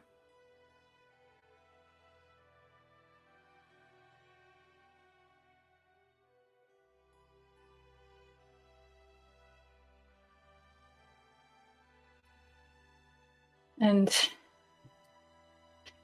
as for your mother, from what I've heard of her, I don't blame Mother Anna for emphasizing that, though maybe she didn't have a good intention with the way she said that, but I would hate to think of a world where you were under your mother's thumb for the rest of your life. I would It wouldn't absolutely happen hate that for you. regardless.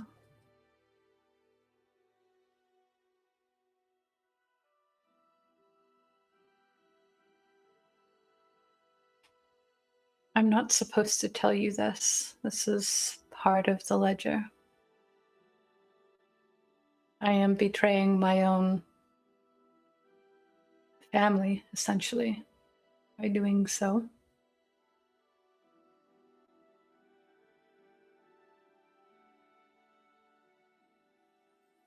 You do not belong to your mother, and you haven't since becoming an advanced sister.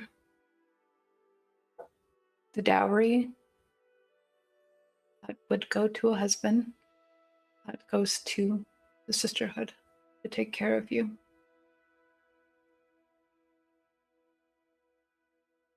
And so when you become a mother, you essentially own yourself. It's all yours.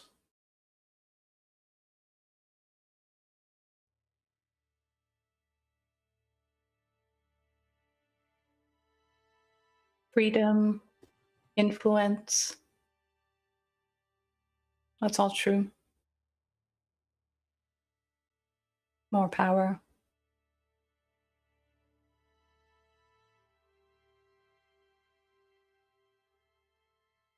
I don't like the thought of being owned by anyone. We're nobles. We're all tied to our house.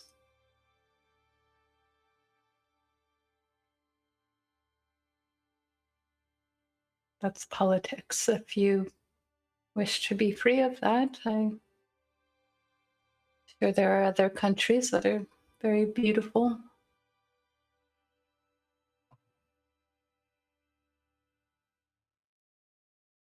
Fine, if you can't delve any more into motherhood, and I understand needing to keep the sacred oaths. You mentioned the Saveth last time we spoke. Why am I tied so tightly to the Saveths? Simply for the fact that they're the ruling family? Or is there something else? Maybe I'm mistaken, but weren't you friends with Raelynn before becoming an advanced sister? Yes. It's easier to keep an eye on something that feels natural.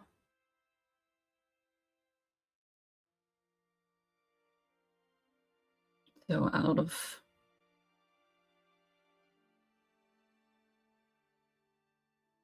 So it was put there to keep an eye on her.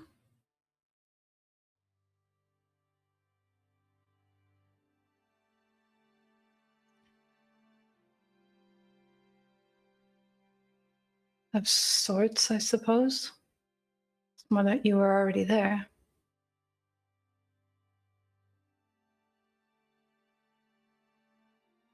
Unless you feel like your relationship with her was encouraged in some way externally. Just didn't know if there was any hidden meaning in what was said last time.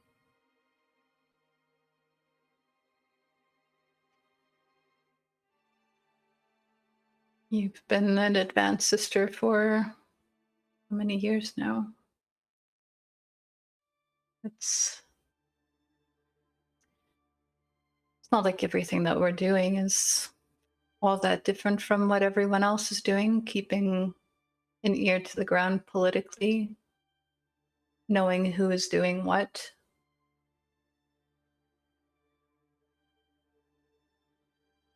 It's just that when you have a young noble who is friends with another noble house, you get a different perspective on things, a different viewpoint.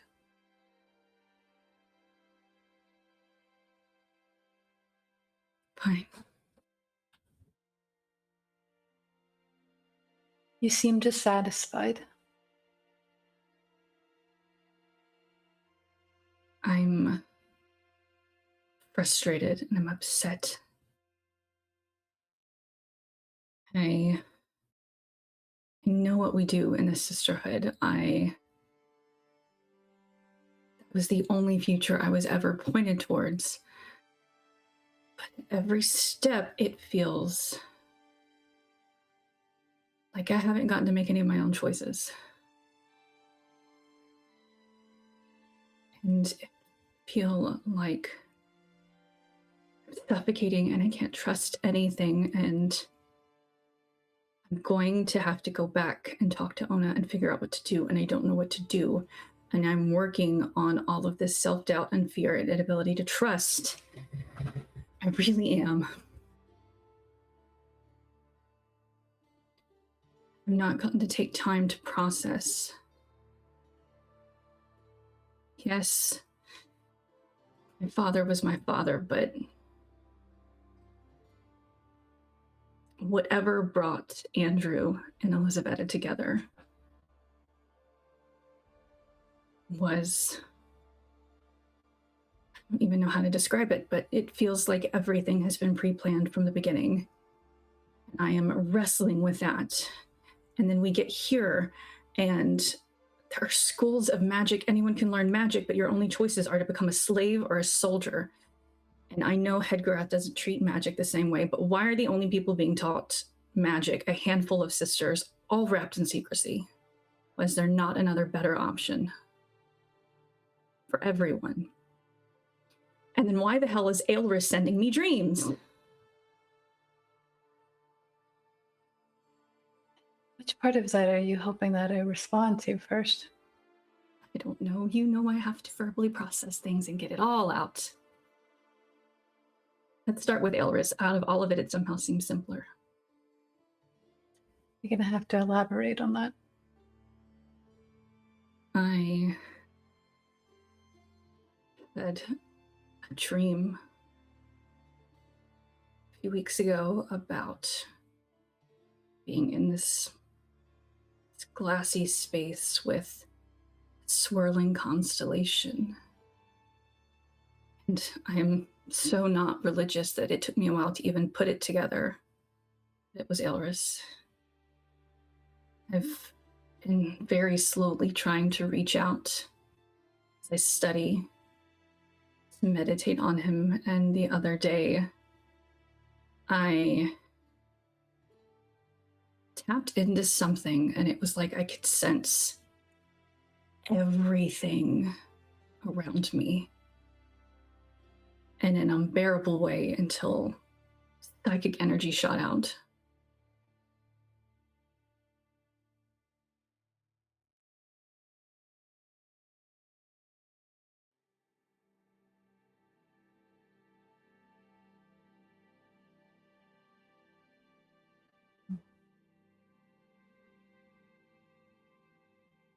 Well, I can't answer the why. That's beyond what I've heard of. But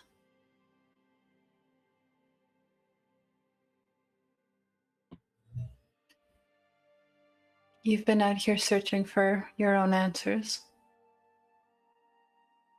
even though you're on a mission, correct? Yes.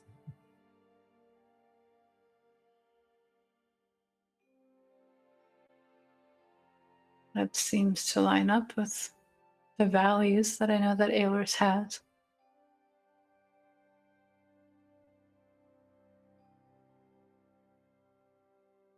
Do you know what his tenets are?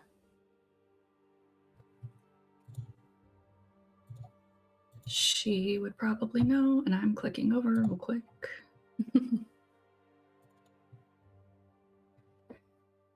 Knowledge is an infinite journey to pursue truth even when it's uncomfortable. That supernatural is a realm of untapped power and wisdom, and progress is the key to understanding the present and the future. Been reading up on him. Of course you have. Always found comfort in books.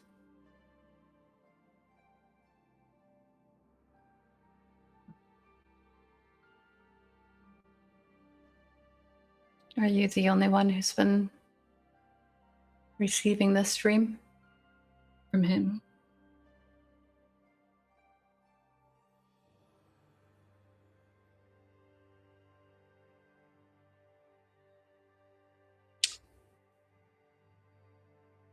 Aelris is not well valued in Hedgareth, except for the fact that it is pretty much the foundation of the sisterhood.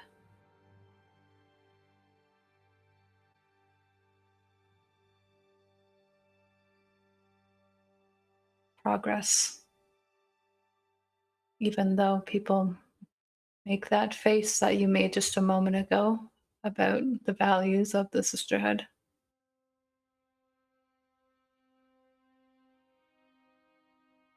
Truth. You're still following it, even though it's uncomfortable.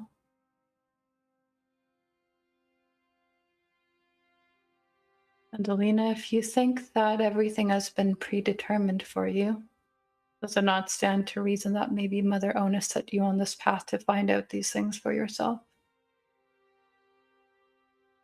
Not that she was trying to hide everything.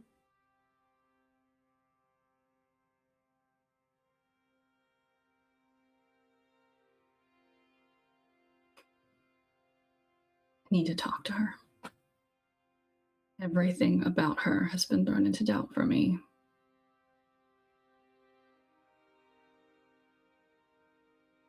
And maybe it was, she did put me on this path, but I really fucking miss how easy things seemed when we first started at the sisterhood all together. It's just learning and making friends, and that's not what life is. Can't stay that way. But I miss it.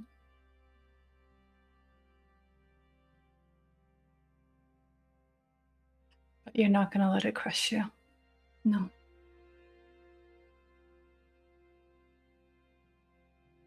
You can still have friendship.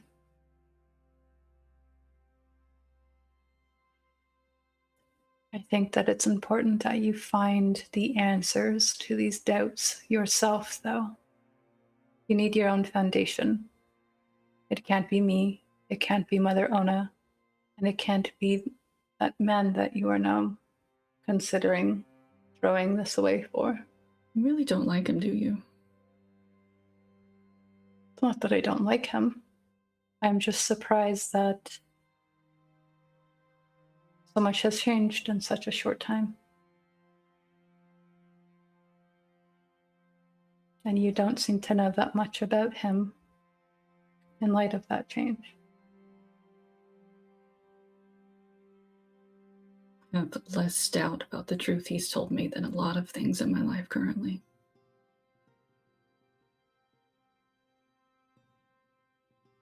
Have you been asking questions? This is the first time we've really talked about this. I didn't have to ask questions. Given answers, unprompted.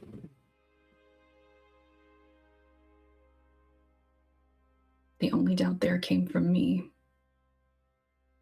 Being afraid of letting a relationship be real for the first time. It's as far as how things are on missions and using skills to get information. And that doesn't mean, I know what you asked me the other day, that doesn't mean feelings for you weren't real.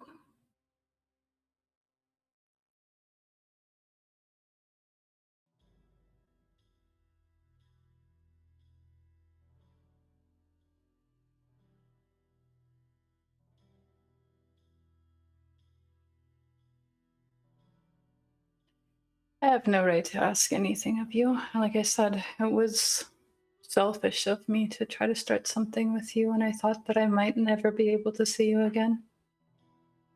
If that turned out to be true, that could have been devastating.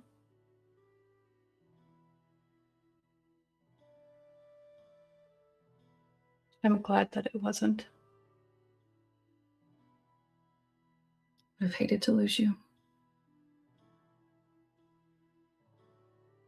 Well, if we keep on working at this, then maybe there won't need to be sneaking between borders that gets everyone killed. I'd love to live in that version of the world.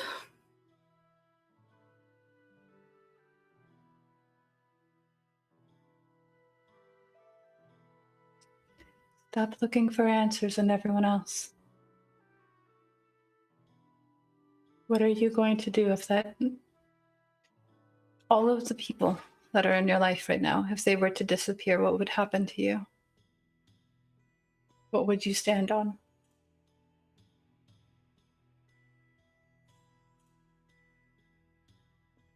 Not saying that friendship, love, all of that isn't good.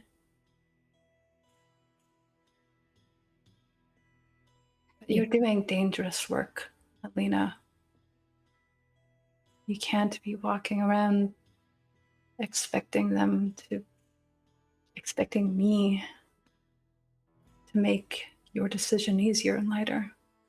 It has to be something that you want. I know. Wouldn't mind shoulders to help carry the burden. And that's perfectly fine.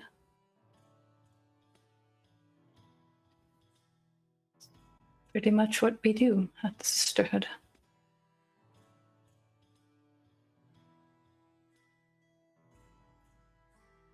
I know that your trust is shaken, but you're standing here talking to me right now. I would like to think that I was of some help to you through all those years. Don't know if I could have made it without you. Well, to have some confidence in myself, I think I still would have done a damn good job, but it would have been considerably more lonely.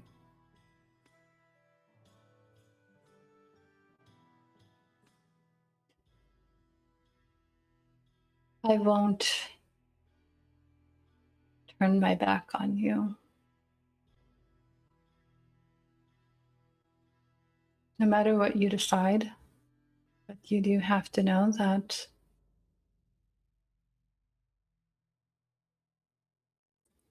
walking away from the Sisterhood means exactly that. Walking away from all the people who have been there.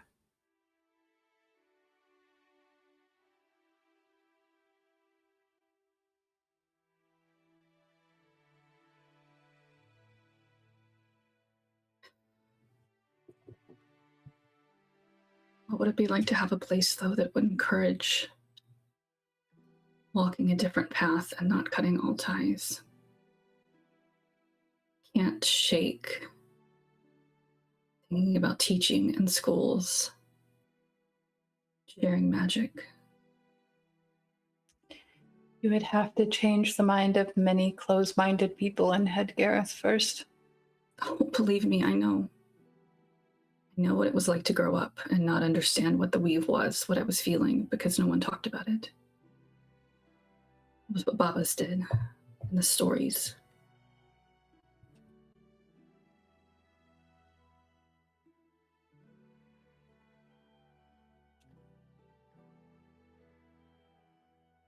It would be a very interesting concept to explore.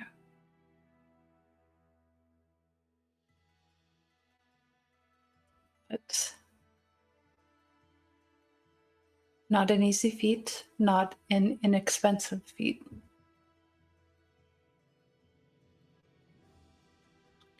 You'd be committing your life to that. I know.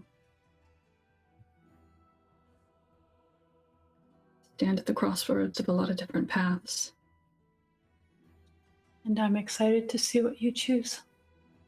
Because whatever it is, you'll bring all of the sunshine, whatever that path is.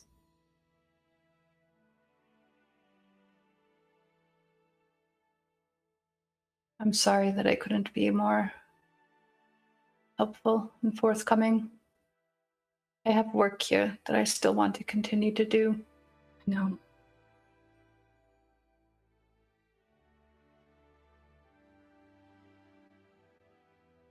If your mission here is to remain undercover, Ona won't hear it from me.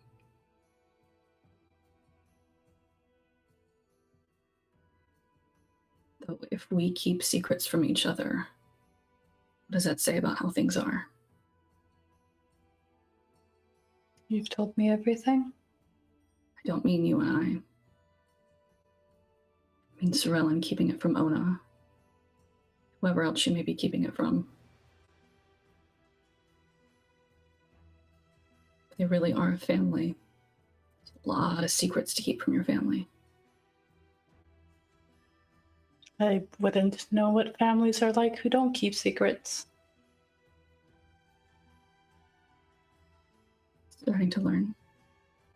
Getting to see a little bit of it.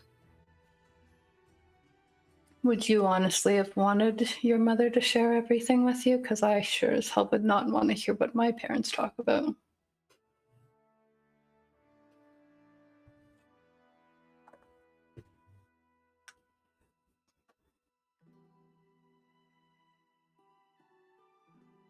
I'm here if you need to talk more. You know how to reach me, at least for time. Maybe soon that won't be a barrier. Maybe. If we cross the border and things are still how they are, I'll try to let you know. We don't just go silent. Good. I would like to know that you're safe.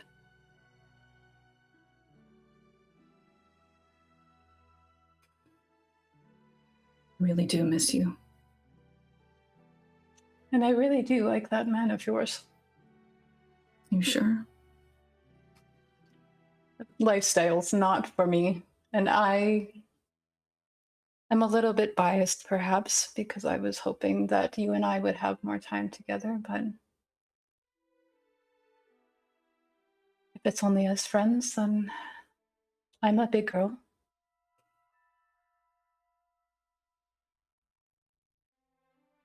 I'm gonna pull Kimmy in really close. Give you a hug. I'm gonna take her face, give her a forehead kiss.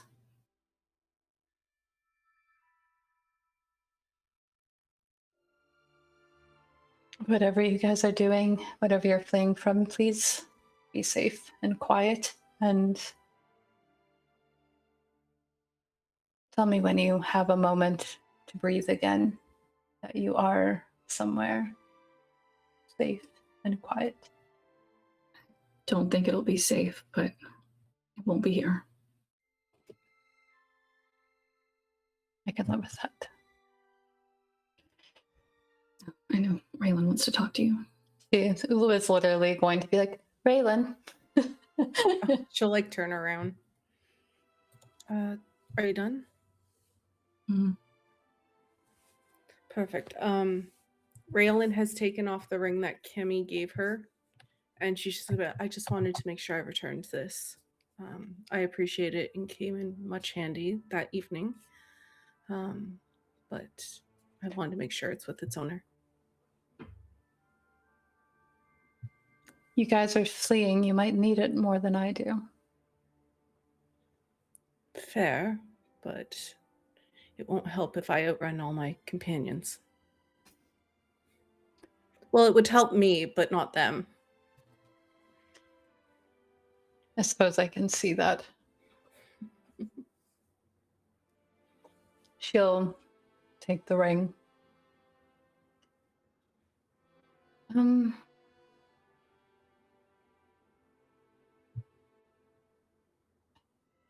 I'll try to find out what I can from this person that I've set aside. That's what I was hoping to say to you, is if you could find out anything about how they came across their armor, who they took it from, if they were dead at the time, anything you can, I would much appreciate that. We have a few people within the party if you need to send messages to, they can relay it to me. And you don't want to hear from me directly. Oh, I definitely do, but I think there's more than 25 words.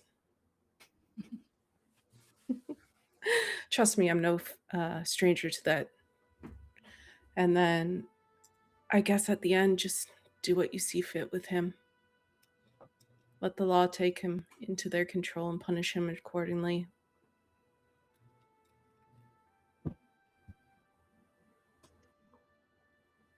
I think I'll be able to get something useful, I'm sure.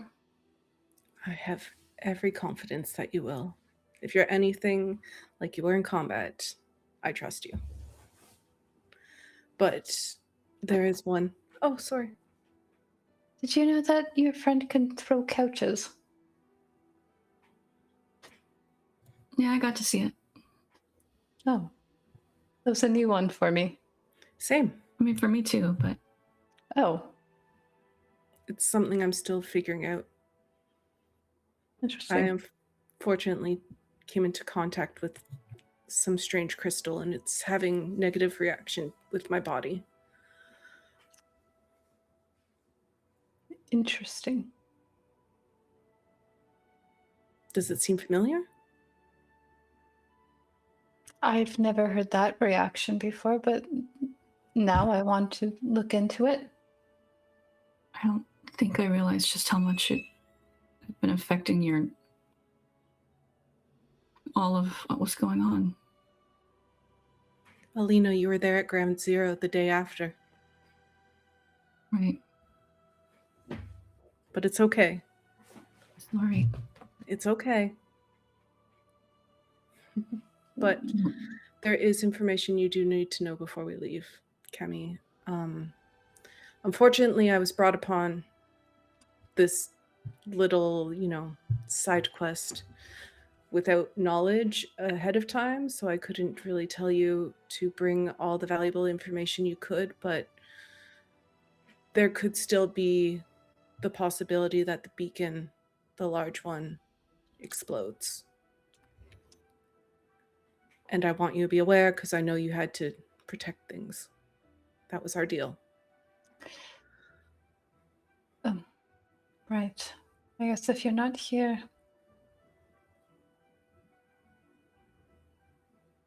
I'll leave that to Skylar. She just says. I am surprised to hear that that's still a thing if you're all going together. It's like very much had the idea that Vale was planning on doing that. Yeah. But Where'd she get an idea like that? Well, that's so weird. not all the sus questions he asked around how tall it was or how he could get in there. Is there anything else? No, she just wanted to make sure she told her about the beacon because that was her one job. Then do you want a hug too? Sure. Going to give her a hug. And I she didn't goes, think you were much of a hugger. I'm not, but things kind of get to you when people are almost dying every so often. I understand that. I wish you all well. You as well. Stay in touch.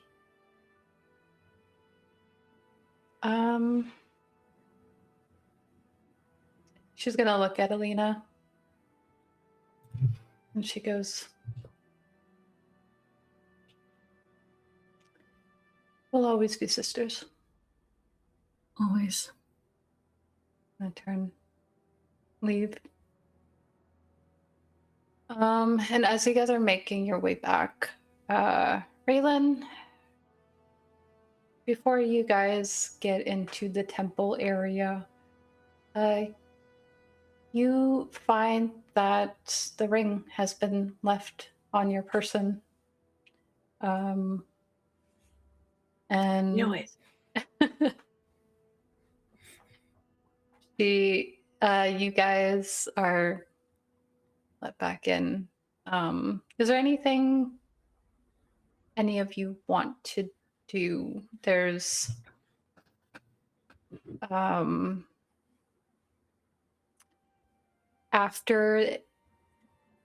think after this meeting is probably when Nyra gets a rundown of this ritual.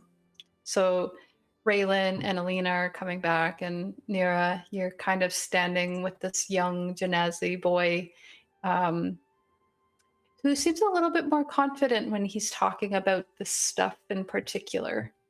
And he shows you that first there's just like a little prayer, and he tells you,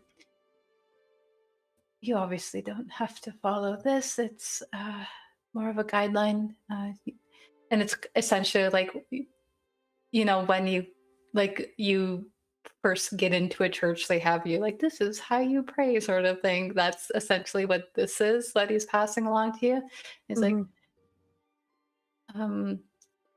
Ulrich told me that you seem really dedicated and focused to this, so I think that you might not need this. What's really important is that you emphasize that you're giving what belongs to the earth back while you're doing this process. And what I found is that once this ritual is over, I got an overwhelming sense of peace. And that's happened each time that I've tried this. And it lasts for about 15 minutes or so before it starts to feel like that overwhelming sadness is creeping in again. It's not instant, but it does seem like it tethers back after that time. And it's about 5 minutes for the ritual. Mm-hmm. And that doesn't matter on the beacon size? It does. I haven't been able to test it on the much larger ones that they seem to build in the centers of the city. Not like the spire here. I don't know. That one might take hours. But I haven't been able to test it on the bigger one. But I tested it on a smaller one, and that one was about a minute. Okay. So if it continues at that growth, then I would say that you would probably need about 20 to 25 minutes for an even larger one. Okay.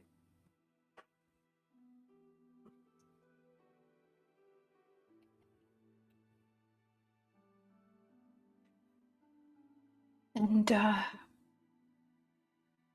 just so you know, it might feel overwhelming at the end, right before it releases. It's important that you don't lose concentration. Painfully so?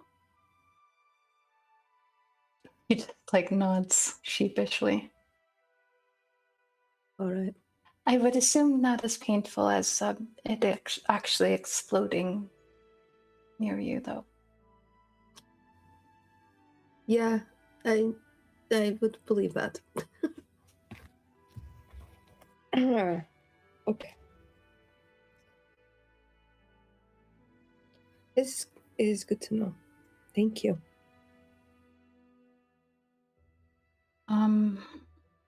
I've found that it helps if I offer something up instead. It seems to negate the pain. And sometimes that leaves me without certain reservoirs of magic for the rest of the day. Essentially, you're going to have to give up some spell slots if you want to.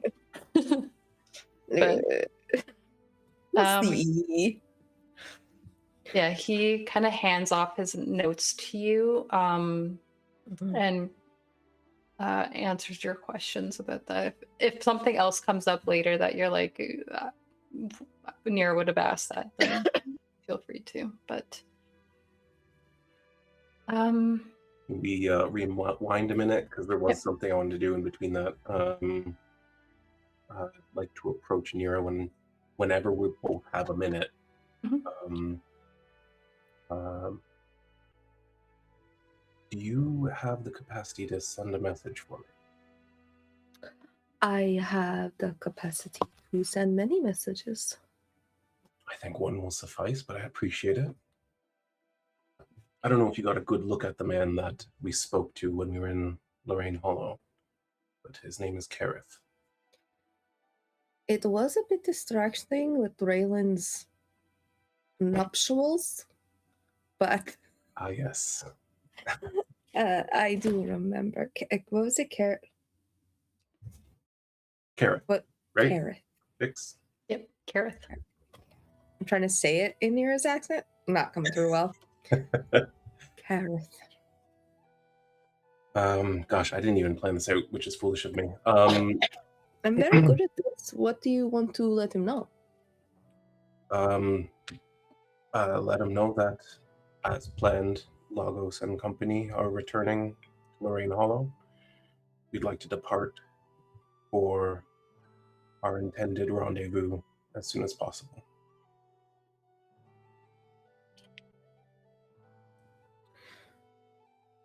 How long is the train ride from here to Lorraine?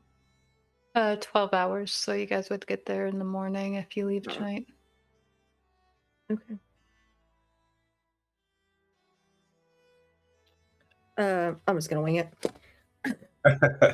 I've played a cleric so many times. Okay, she will just sit down and say a little prayer. Lagos and friends will be arriving tomorrow morning, hopefully. We would like to head out as soon as possible to the desert. Does that work? Perfect. I've been a cleric a lot of times. I gotta put on my Shanks now. Oh, that's freaky. Yeah, he's sitting in his chair. He has a whiskey in his hand. Dinner time. His feet are up on the desk. Oh, perfect. We can leave as soon as tomorrow evening. Does that work? No, message on that.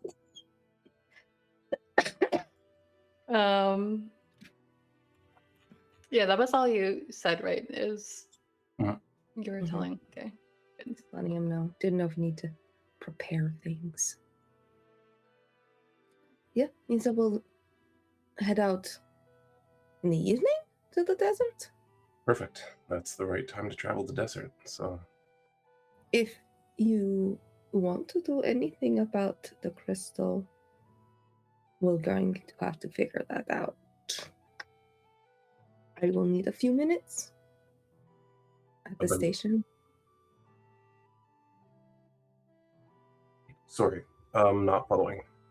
Do you want to blow up the crystal at the station? Yes. Oh, yes. I'm hoping to erupt it at the charging station. If I get a few minutes in there on the start, I should be able to make it so that no one gets hurt in the area, or it won't cause a scene. People might not even know it's been destroyed right away. If that's an Would give option, us- that might be good. Although I was counting on the explosion to destroy the charging station as well. Prevent trains from going back and forth for a longer period of time. I've seen you send out multiple lightning bolts. I think you could hit both if you really wanted to. But whatever you wish. I suppose it might not be a terrible idea. I don't know how big this thing might go off, so perhaps minimizing damage is a good idea. But it's also a guarded station. Mm-hmm. And I do not have invisibility.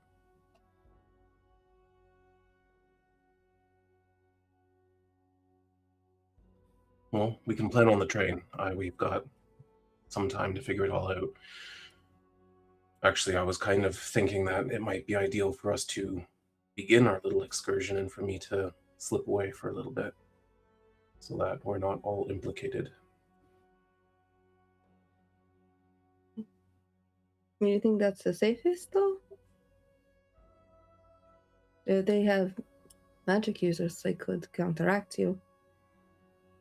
That's true, but they won't know until it's already blowing, and then from there, well, I'll flee through the sky.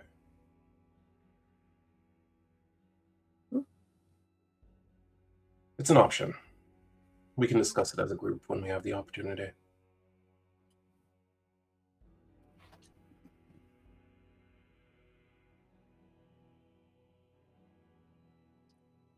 But thank you. Anything anyone else needs to do before you guys regroup and head out? Maybe.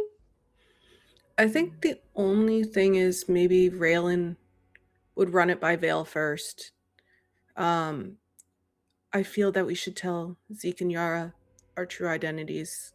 I don't know if you've told this new mage that we're bringing who we are, but I know that he knows we're from Hegareth at least. Yes. I think, obviously, based on what we all said last time we were here, that they suspect a little bit.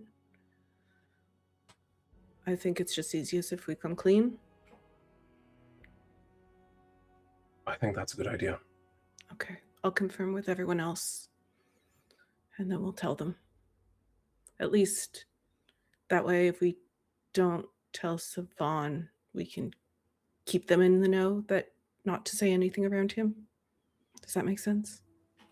There's too many people to keep track of and too many names. And too many people not using those names. Wouldn't it be wonderful if people... I'm just kidding. It's fine. Let me go talk to Alina. She's the only one that actually didn't use her name. And then she'll like go around and like group them up and say like, are we okay that like I tell Zeke like our real names? Blah, blah, blah, blah, blah. And any objections? Normally you're the one objecting, so, you know. If you say Yes. it's okay. Well, I just figured since you used your name and Leif used his name and Vael used his name that it's, well, he doesn't know that. You spell it differently. You can hear the A coming first. Yeah, there's a different pronunciation difference. It's a little more fey. But Vaelthar Vyrian is not from the Shimmering Woods, so Yes, I get that. I'm confused on everyone's name. Double secret identity. I At feel any like moment. with this group, I feel like the truth is better because we can't keep it strict. So if we could use at least our real names. If we're taking them across the border, they're going to find out eventually. Exactly. They're going to know exactly who we are. So do we want the other mage to know too? That I don't know. You talk to him, not I. I think honestly, if he's spoken to Matthew at all, he probably knows more than we've said. We can talk to him before we agree to tell him. Get a feel for him. See how it goes. But I think the goal should be to get to a place where we do. We're sure that child's not coming, right? I just want to... It was never clarified. We were asked to bring his apprentice. It was singular, so if the child comes, that was not part of our deal, so we can just leave him in the gutter. I'm kidding, obviously. Vael leaves a kid? Weird. that would be so against Vael. He'd be like, come back when you're grown up like me. Yeah. Okay, so I think then at some point, like, she'll like bring the other two in and fill them in. We'll introduce ourselves, and she'll be like, she'll let everyone else introduce themselves first, just because like they might not know who they are. They might know who I am by my name, and then that's it. Are we doing family names? You can do whatever you want. I will introduce myself. Raelynn, you're the boss, so The full thing in title. Yeah, I feel like they're gonna know when we get across the border. 100%. Yeah, so Especially no point in lying anymore.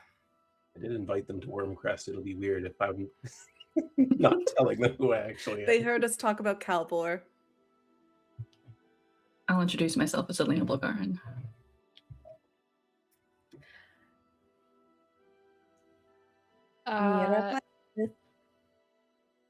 So where are you guys doing this before you guys leave here? In the center of the town square. In front of I figure like probably like Up once on a we've got our platform, spot. I'm horses, Vaelthar Vyrian. where there's like no one around, maybe like once we've got the horses and we're kind of on the head walk out. to the station. Yeah. Okay. And we'll do it very quietly, so no one else besides this group hears it. Or maybe we should As just quietly as on we the can. train. Okay, but then who knows when the other mage is going to be there? Yeah. That's my fear. I Yeah. see. That's understandable. I understand now. We're in a pretty deserted area of town. There's just the kid on the roof. Yeah. I'm sure it's fine. He knows all of our names pretty much already. Wait. Do we all speak the same language? Like, can I say something in Elvish and you guys will understand? No. Okay. Only 3 of us speak Elvish. Oh, okay. I don't think there's a second language that all of us speak. There isn't. No. Unless y'all want to No. learn Gnomish. The Waterfish? No. I got that one. Primordial. Nope. We talk in common. We talk quietly. Raelynn makes sure that we're really subtle about it. Because she's still very protective and paranoid. Oh wait, does anyone just have a message? You still have to whisper that. Yep. Yeah, That's speak rude. language. I've got it. All right, yeah, you guys find yourselves outside. You're, yeah, you guys have just been free to come and go pretty much at this point. And you gather your horses. Maybe you kind of round a corner just so you're not like where their little guard boys are. And you just like introduce yourselves. Is that what the plan was? I think she would just be like, listen, before we go any further, we just need to make sure we're all on the same page. Strategically, it would make sense if you know this as well. Blah, blah, blah, blah, blah. This is who we are. All right. Well, he rolled pretty well on his deception score to look like he was surprised by Bless Raelynn. this man. Bale's still watching him though. Oh, yeah. I mean, go ahead and roll insight. You might be able to beat him. I mean, I know, so it doesn't matter. Actually, do I know that? Do I know No, that you told I him didn't that tell movie? you that I told him my real name. I just said Okay. I hung out with him. Let's see. Probably not. Yeah. No. He looks like, well, that explains all of the strangeness in the initial meeting.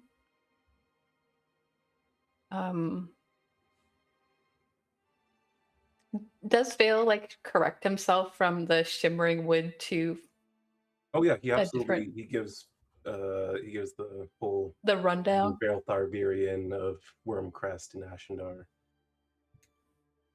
So you're all nobles. Surprise! It's I complicated. guess so. Yeah, a little different cold bar. There's a little different over there. Interesting. All right. Well, I'm still Zaketsu's Iriath, so that hasn't changed. Yeah. Cross it on bingo squares. Sad trombone. Oh, what was your bingo square? Oh, I was voting on Secretly a Prince, but you know. I mean, you don't. He hasn't said You- it. Yeah. That isn't a noble name here. Kiss him and see if he turns into a frog. Is that how that? You don't have to tell Vale twice. And he's just gonna kind of look at Yara, and she's like, "I'm Yara Soraya.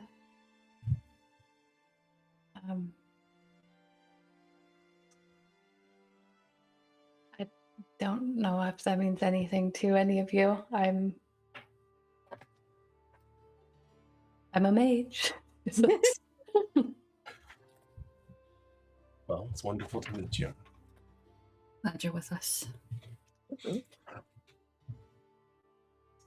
He told me we will be having company. Yes. It was part of a deal we made, yes, to get another mage out. Are you okay with that?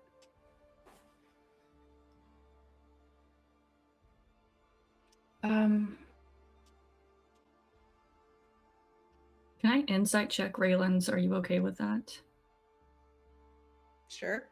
I don't know. She Just trying to genuinely just read, was like- asking if she's okay.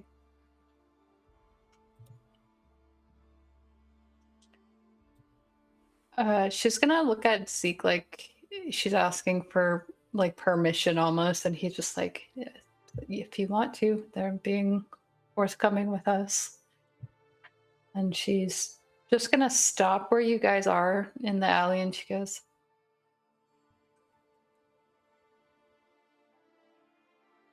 "Savon was The person who brought us into the Shattered Vale.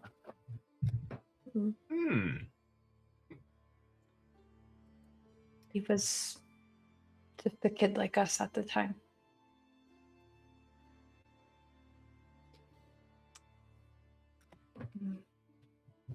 Was he treated the same as you? It's a complicated question. He could have been treated the same as he was. Zeke is just gonna kind of like think about it. There were a few ways out of the Shattered Vale. One of them obviously was living out the rest of your life there. Dying on a job, maybe. Another one was attempting to run away, which hasn't really been successful for most people until now. And another way was to work your way up in their trust in the ranks. Savon chose to work his way up. That is what he told us, yes.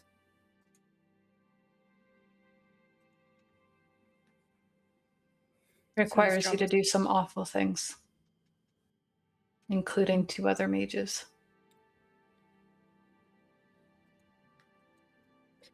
Wait, what? He would participate in some of our punishments.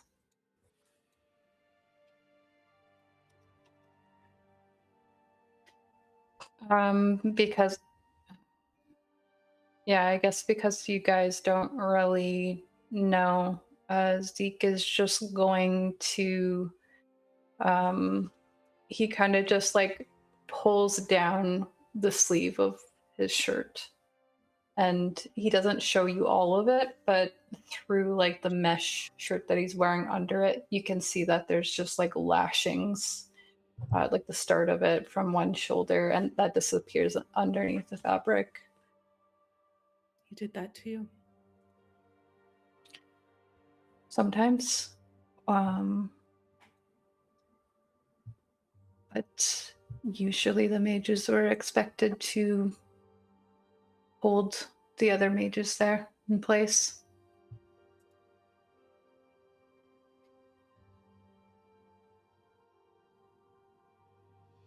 It's terrible. Obviously, that's not something that any of us condone. But certainly I can understand making that choice in those circumstances.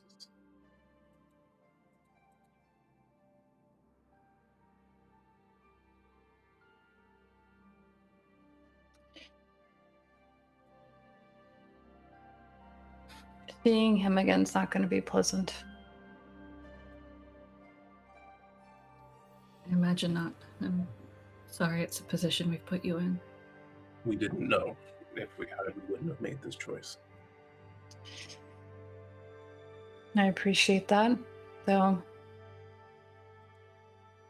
I feel like I'm even worse than him, so I have no real right to hold it against him.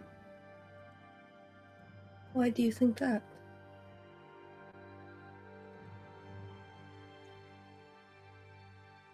I'm the reason that Nyra ended up in there in the first place. She trusted me and my judgment.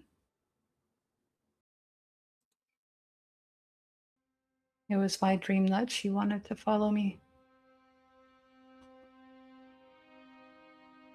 I'm sure you had no idea. You were promised a safe place to learn magic. I didn't, but at least Savon tried to get out somehow. I had 2 people to worry about, and I was content to let them continue to swallow me up, so. You did the best you could with what you had. You know that.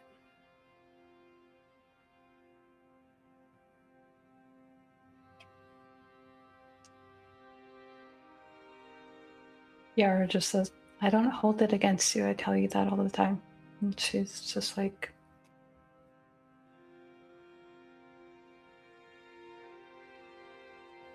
anyway, I just wanted to let you guys know that we have history there.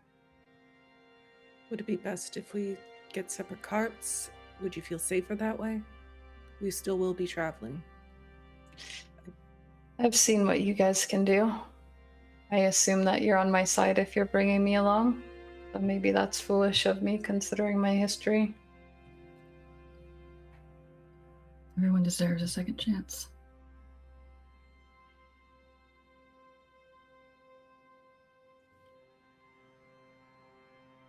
Well, let's see if Savorin deserves a second chance.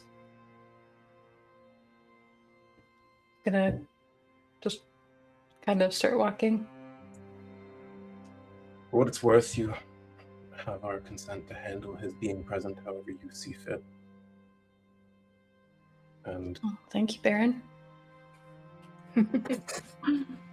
So for the it'll other go to two his shared. head. Was that Brittany? It'll go to his head. I mean, I am a Baron. That's just Yeah. a fact. As for the other thing you shared with us, you and I should talk sometime. I hope that we'll talk plenty of times. I agree. But on that topic, once might be enough.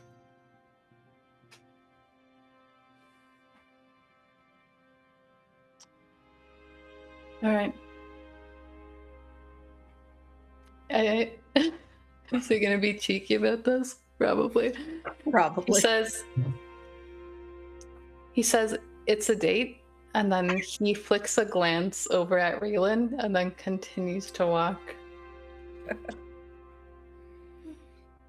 She looks away and walks away, ignoring the whole thing.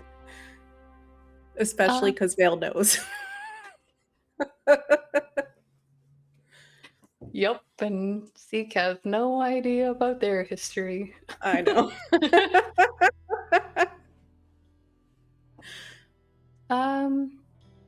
Is there anything I should know about the way you guys are handling going? You just gonna? Raelynn will tell them about the guards by the train doors that she noticed. And the heightened Were they- security. So once again, we need to make sure that we're not looking like us as much as possible. Which fake names did we use to get on the train? And does it matter since we have the coin? We used these names. We were Lagos and Amelia and I feel like your I have them characters all remember. written down. I have them. Yeah, those are the names we used on the train. Okay. And we have tokens, so it should be fine. Yeah. Were they were there mages with them? Or was it just It seemed like there was just a heavy guard presence to Raelynn. disguise self? Good idea. Yeah, you guys kind of time it so that you're getting there when other people are crowding into the station area. People are being asked to kind of get their you're being asked to like verify who you are and where you're like heading, like if you're stopping at the mid stop or if you're going on through. They have that sort of check-in station like they did in Malinfort where you had to like write down your name and before you get onto the train. You guys get through all of that, no problem.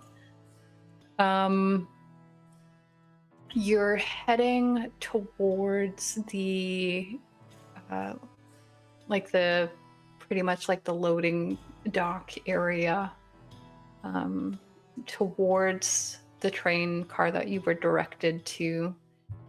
And you note that there's 4 people kind of like double checking people's belongings and stuff. there.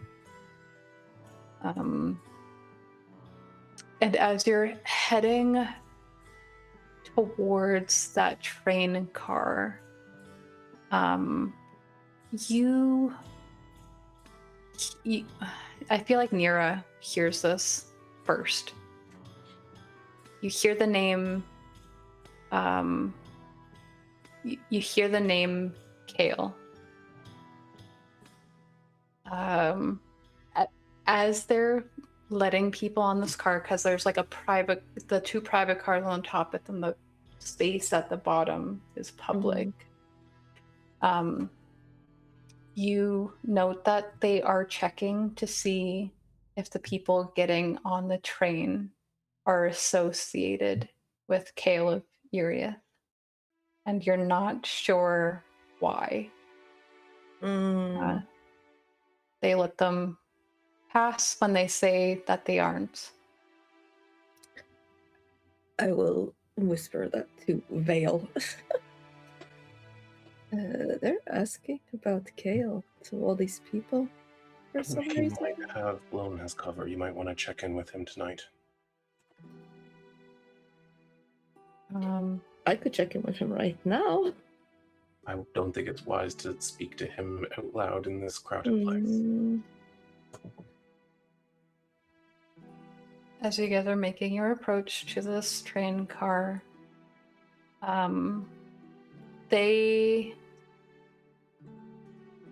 you are like up next to get onto this train. You hear that what Nyra said. They let them through. And then shortly after, like almost, there's like a brief period before you guys are like engaged with these guards. Can Vale Where subtle spell suggestion? Where they ask you if you are associated, and before they can do that, you feel a gentle hand on your shoulder, Vale.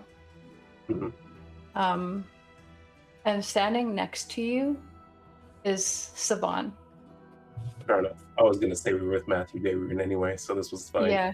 He goes, actually, Kale of Iriath's car has been commandeered by Matthew Dabrun, and he's going to hand a paper over to them that's sealed with Matthew's seal, which is like this.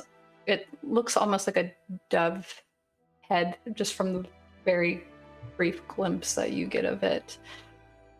They open it up. And the guards kind of talk to each other, and they're like, and what are we here for? And he goes, apologies, a lot has happened today. We haven't gotten the word out to everyone just yet. And they kind of look it over, and they're like, that seems official. And you also note that Savon's face looks different at the moment. For one, he doesn't have his elf ears. Two, he also has a white hood up over his head that's covering most of his hair. And his eyes, instead of being green, are just like a light brownish green color. So he looks like him, but like slightly different.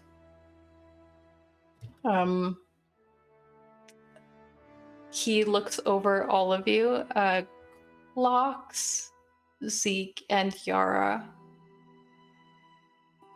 You see a little bit, almost like he stops breathing for a moment, but then he turns his attention back to the guards, and is just like, thank you. And they let him on to the train.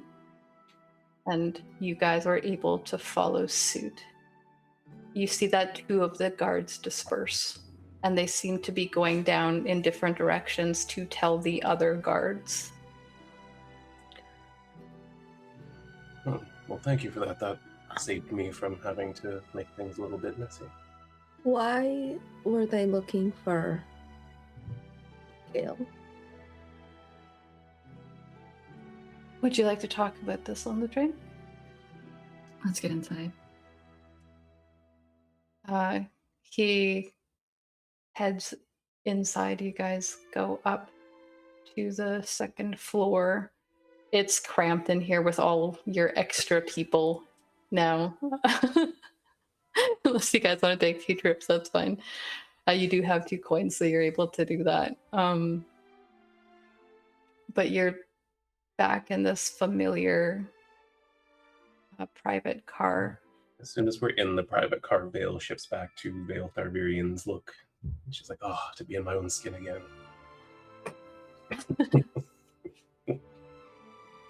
I think Raelynn will look at him because she doesn't know what he looks like. She hasn't met him or anything like that, and she'll just introduce herself as Amelia Rook, because that's what we agreed on, right? Mm-hmm. Big name for him. Yeah.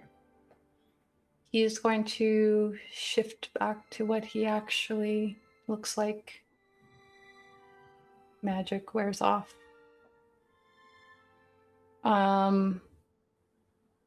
She doesn't shake his hand, though. She just is standing in the group like, we haven't met yet. Savon you're aware. Gorbasson.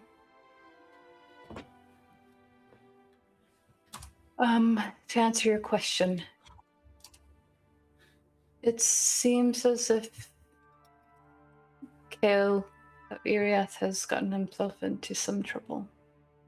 Has he been captured? That is what I've heard. Where is he being held? I believe in Savorin. Perfect.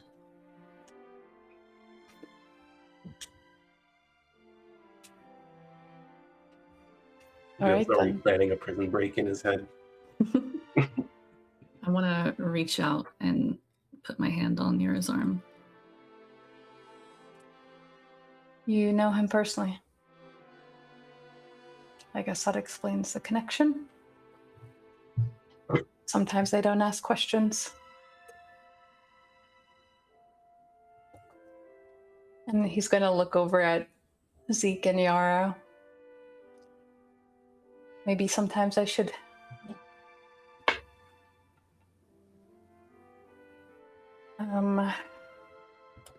We know about the personal connection, so there's no need to dance around that.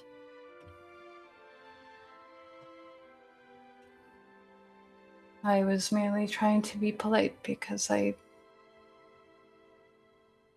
feel like it's probably not a pleasant topic.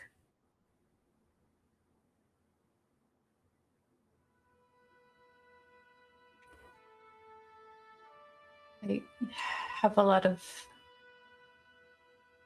talking to do, I'm sure. And Zeke is just like kind of staring at him. And he walks straight up to Savon. Savon is a few inches shorter than Zeke. He kind of crowds his face against this wall that he was standing in front of. And he goes, his tone goes very low.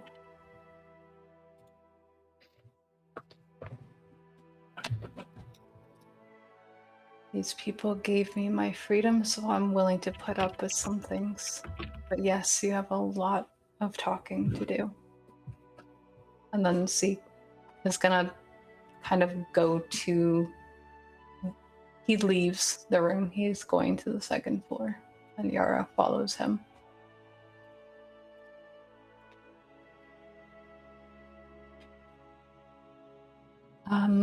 I might have a little bit more explaining to do. You are being imposed upon more than being led on. So, It's going to say it's okay. And the kid that you guys saw stops being invisible and steps out from behind him. See. What are you doing, Leif. guy? What's your name? He looks up at Savorin and nods. Oh, I can talk? Adonis. And he holds out his hand, and his hand's shaking, like almost like from excitement. Hi, Adonis. You can call me Lagos for now. Oh, that's a cool name. For Thanks. now, it changes? Yeah, with the seasons. You're an Eladrin? That's pretty awesome. Adonis, do you have a surname? He shakes his head. Well, I guess Savant said I could have his. I don't really have that, though. Well, my name is Tanea.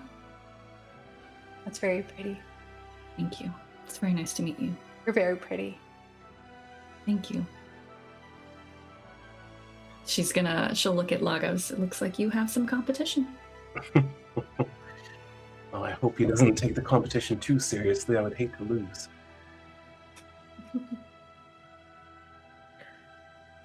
Well then, Adonis, where is it that you're headed?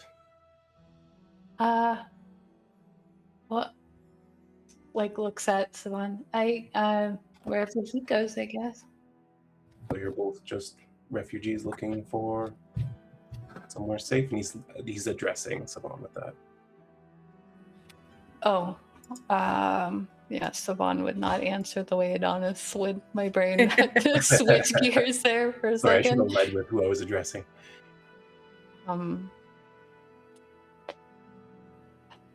Right. You said that you were familiar with my Kai. Mhm. The others. Well, I kind of worked my way to a position where I could walk away without much fight from them. They're not happy about it. Obviously, I just waited until I had enough free rein to shake them loose. And well, how much do you know about the Shattered Veil and what they do? More than enough. Take it the boy was not so lucky.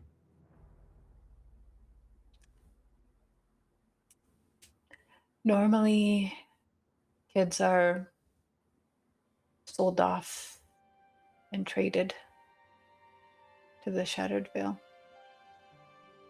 It's an exchange between families and the organization, and that was something I suppose in a sick way, could live with wrapping my head around for some time. But Adonis was just by himself, alone. He was found abandoned already,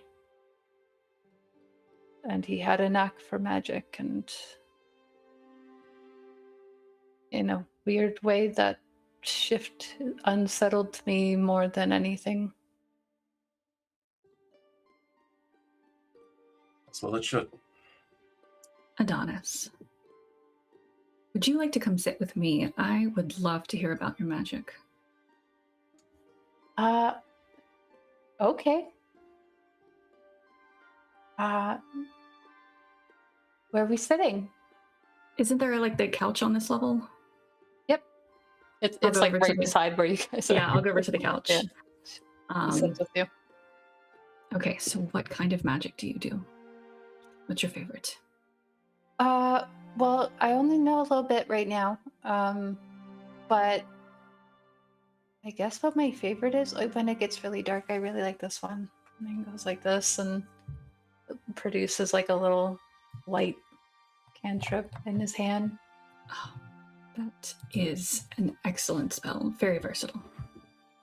It's like this soft purple color. And you're probably familiar enough with it that it could be pretty much any color, and making it purple. And I guess like yeah. One of them just kind of helps me clean up a little bit. Oh, It's a lot faster than doing... prestidigitation? Is that what it's called? Mm-hmm. Oh, I just called it cleanup, so... I think Savon overhearing this is like, he hasn't gotten much training yet. It's all right. Well, Adonis, I've not gotten to teach magic per se, but I do magic. I've gotten to teach some, though. Are you going to teach me magic? Kind of look up at Savon. We could try. If Savon is all right with it, and we're discreet.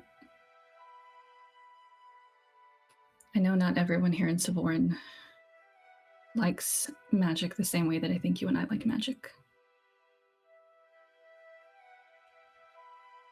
Oh, why don't they like magic? Remind me how old he appears to be. He's like 9, maybe. Okay. I think a lot of people like the power that comes from magic. And not everyone respects magic. Sees the joy that comes from tapping into the weave. A lot of people like power above all else. Oh, I always hear Mr. Matthew talk about the weave. Is he nice?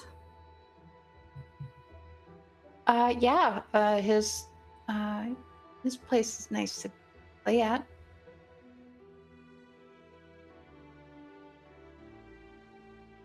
Well, I'm afraid I don't think we have a lot to play here unless you're a fan of dogs. Does it bite? No. He will lick you and cover your face in slobber. He also really likes ice cubes.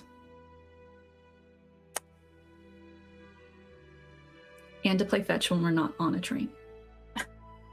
I mean, he loves to play fetch even on the train. Yeah. Because like, hold up. Slander. Spreading lies. I think a lot of people here really like Chinook. He's a very good dog.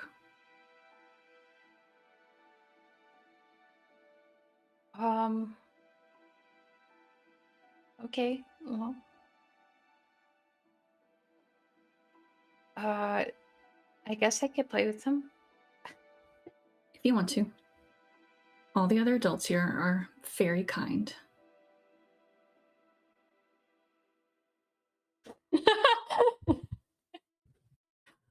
But we'll also do everything to keep you safe.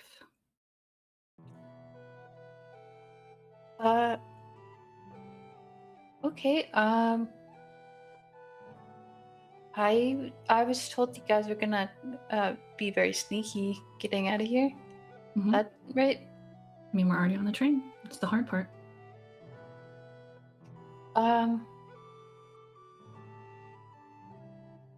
Well, I guess that's good to know.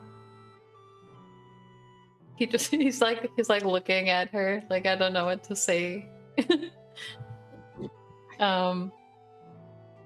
You don't have to sit with me any longer. I just wanted a chance to get to know who you are.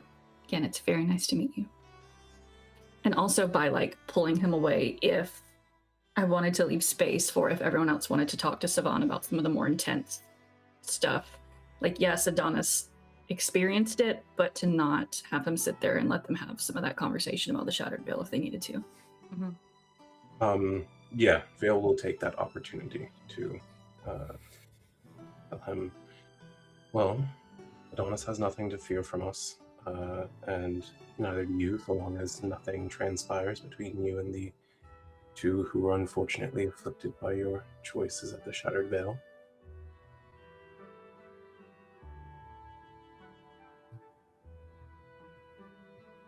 Why are you doing this? I guess is my question. It seems like it puts you all out more than anything. Well, because once I was like Adonis. I was lost, and I had no one, and there were plenty who would take advantage of me if they had the opportunity.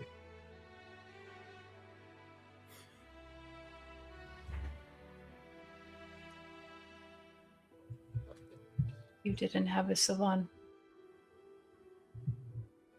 No. I had to fight for every scrap of food, for every copper coin, for every sip of clean water.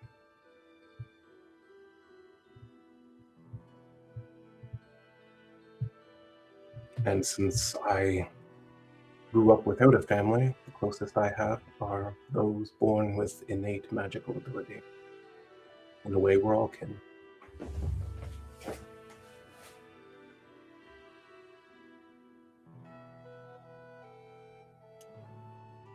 Well, my family sold me to the Shattered Veil.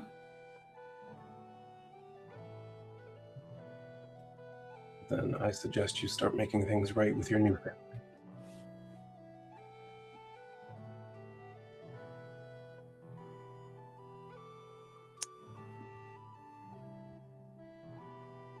Do you mind me? Sorry. Go ahead. No, go ahead. Do you mind me asking who your family were? Because you guys didn't ask that last time, right? No. He just gave us his Okay. last He name. wouldn't tell us, yeah. Yeah.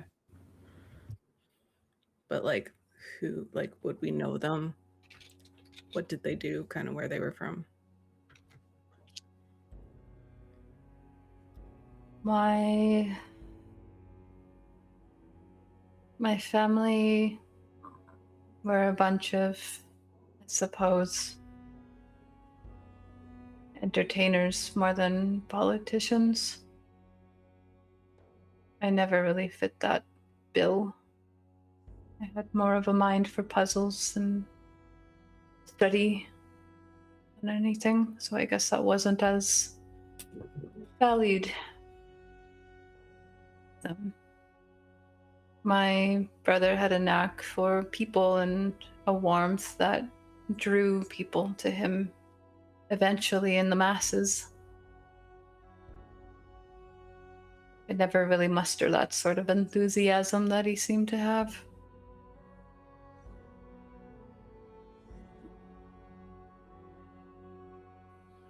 And would they ever come searching for you?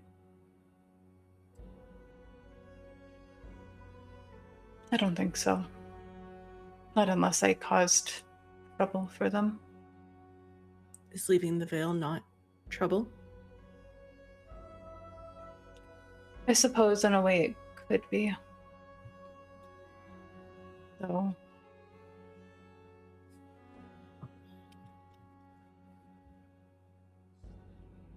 I think the amount of time that I've spent there is now well outweighed the payment that they were given. Right. I've gained much more status since then. I don't think that they need me.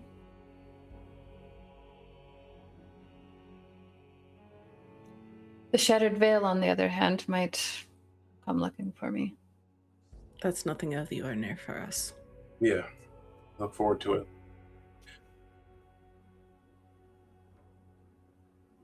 Well, okay then. I've stumbled into some sort of band of merry heroes.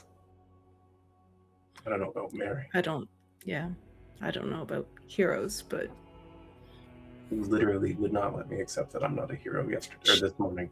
and you are. I didn't say it was you. Now you're not a hero?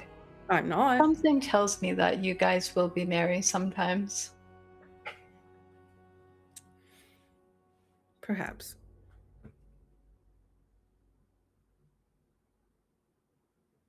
I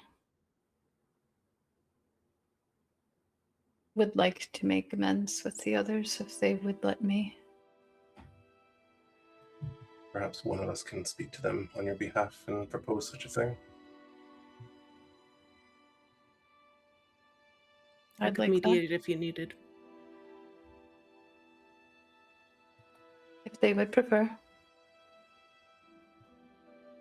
So, this evening might not be the best time. Give it some time, sure. We've all been through a lot, and we don't want to rush into anything that might stir up more conflict. Speaking of rushing, where are we going off to next? Well, as you know, this train stops in Lorraine Hollow. And from there, we're all going for a little excursion. Interesting. Further away from the capital is better.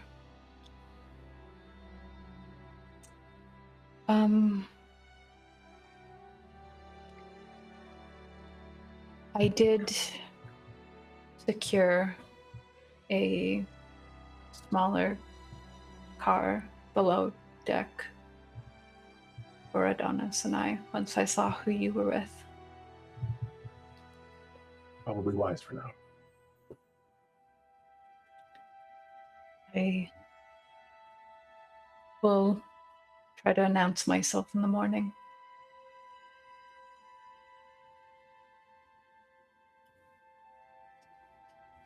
Thank you all, and I hope that my stepping in there was helpful to you in some way. It was. It spared me some of my arcane energy. Of course, we'd have a way to handle it. You got this far. We all have our talents.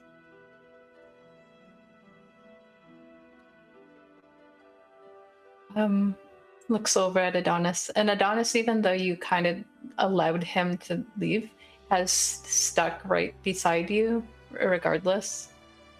You probably hear him say, "You smell nice." Adonis, do you know the message spell? I've seen that. I think we might start there. But tomorrow it is getting late, and you can't do good magic on no sleep. Great, that's good.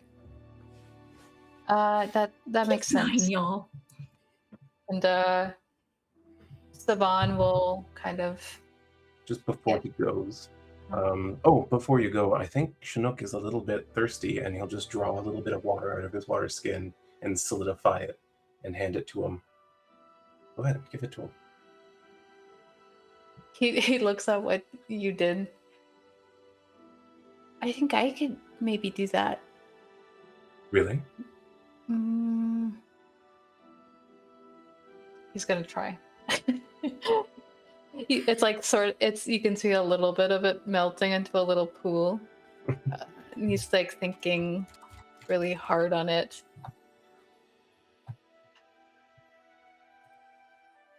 And it doesn't reform back into the ice cube, but it does solidify in his palm. So now like part of it's stuck in his palm, and he goes, shoot. And then he takes it off. Well, that was very close. You're very talented. Thank you. That lady's gonna teach me how to do magic, he says, as he gets as Chinook starts chomping on this ice cube. Savon is just like, I'll see you all in the morning. And he just says thank you. And Night. Nyra's gonna grab his arm real quick.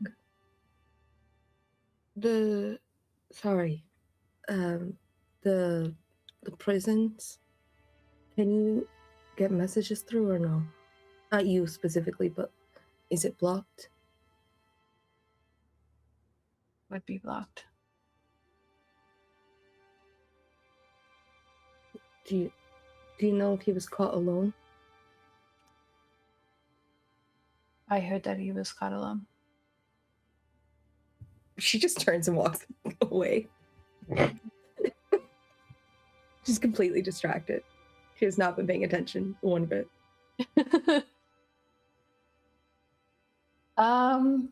Yeah. I think Savan, before trying to leave again, he goes, does anyone else want to stop me with anything before I go? I could if you want me to. Oh, great. Were we Well, hired to protect him, and we're gonna go don't let have- him slip? Like, this is Megan. Like, we were hired to keep him safe, No, right? we were I hired had to escort him, Yes, Brian. Okay. get him out of here is basically your job. Got it. Okay, he's fine on his own. He can do his own watch. I mean, he's been running around the city where he's like being looked for all this time. I'm sure he's got it figured out. Okay, just making sure. Yeah, you're not doing your duty. Okay.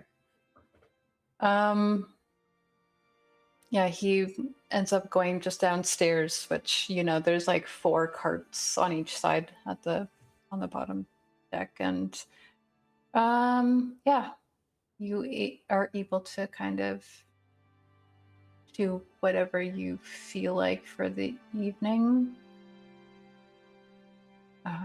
It is about probably after that interaction, you talk to him right away, so it's probably like 20 after 10 or something like that. Trains. Actually, it'd be before that. It's probably like 10 o'clock now. The train's probably just starting to go, and you guys got on just a bit before that. Speaking of teaching magic,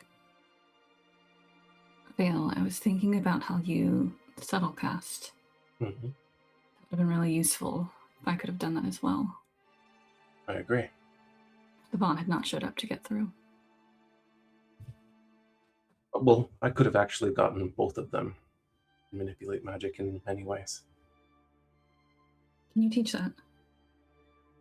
I've never taught even basics before, but I'm certainly willing to try. Neither have I, but I think I did just promise to teach Adonis message, so... Well, if you can teach some child we've just met magic, then I guess I can probably teach an expert like you how to manipulate it a little bit better. All right, let's get started. Yeah, If- well, If now is all right. Yes. I don't see why not. We're stuck on a train for the night. She'll turn to everyone who's still down here first. Should we figure out where we're all going to sleep? I A assume couple in of the beds. extras. We have a couple extras from the last time we were in the cart. I can sleep on the couch. Comfortable last time. Vixx, slept- remind me the beds, like the whole setup. There's, I think I described it as they're wide bunk beds on the second floor. So like it could be a 2-person bed. And then there was like an extra bed. So 3 beds total in the one room. And And then like a really large bed in the one that only has 1 bed. Yeah, we got enough beds. Okay. Just gotta cuddle. In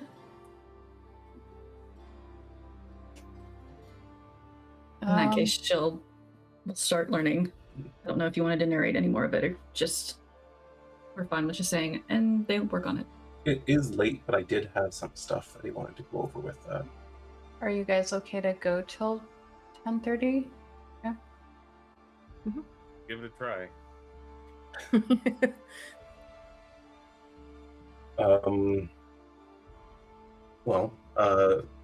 Vail's like, as he's explaining basics, which he knows Alina knows, but it's like he's trying to make sure that they're on the same wavelength, like of terminology and like the concepts that he's dealing with before he gets into how and when he does other things.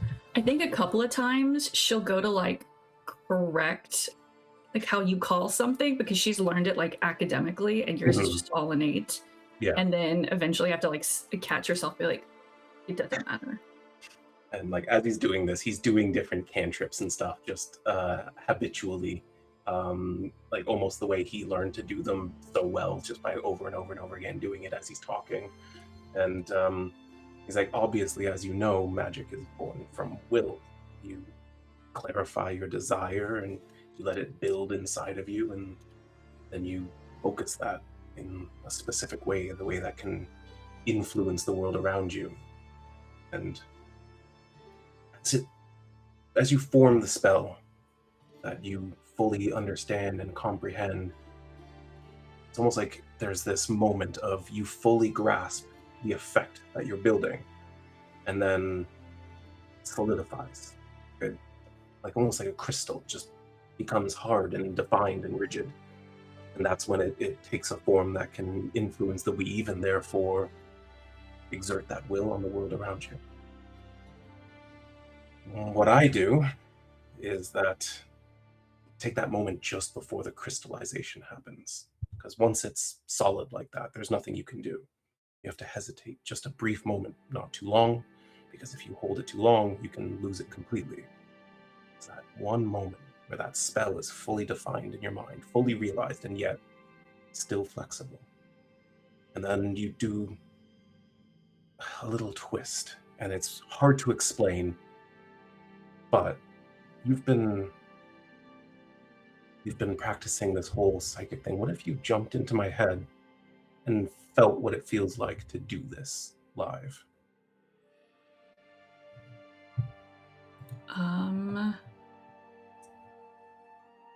Yeah, I can't remember what spell we've been using to practice that like psychic stuff.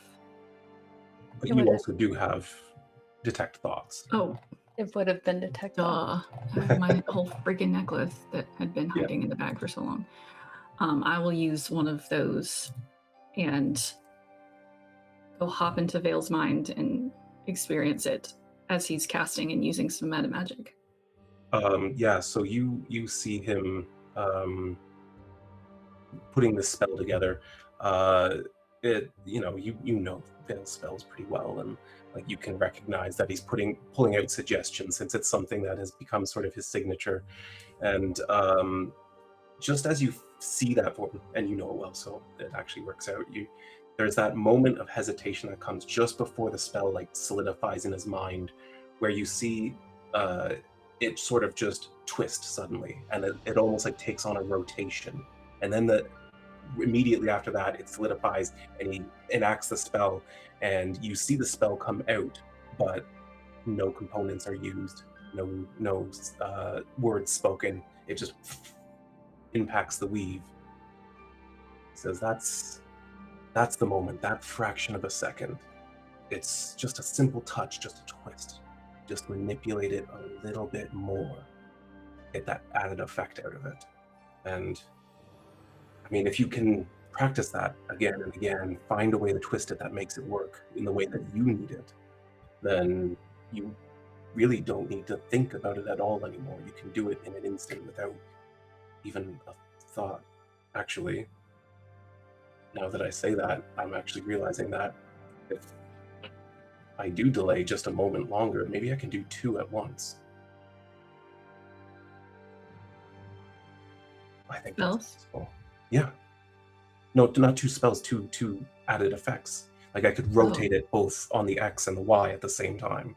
Alina's reaching into her bag, pulling out her nerd book, and it's just writing everything. And as I've got enough sorcery points, yes, I do.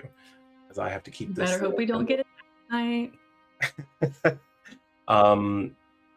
Yeah, you see still in his mind as he like works out another spell, just a simple cantrip, but this time you can you see his like form shimmer a little bit. He's taking on that extra innate sorcery, and as he does, you see two simultaneous effects occur across the room from each other, again with no components.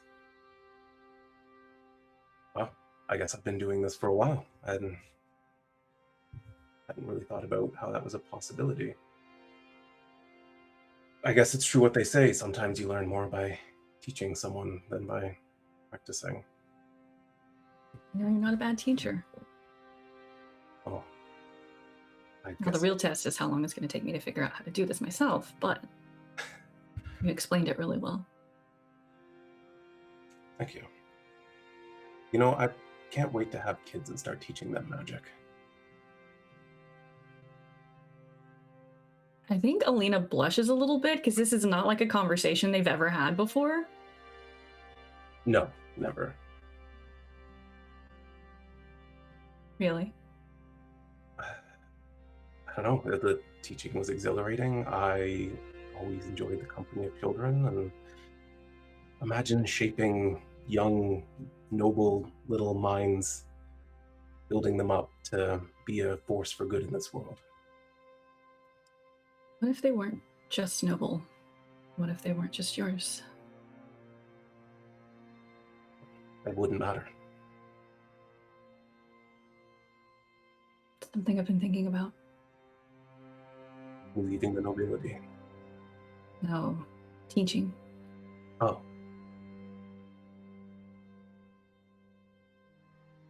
That would be interesting. It is clear from this journey that there is a need for teachers of magic who aren't going to fuck up their little lives. Yeah. Interesting conversation with Kemi earlier, and basically it boiled down to I'm at a crossroads. One of the paths I can see is that I would like to see the school.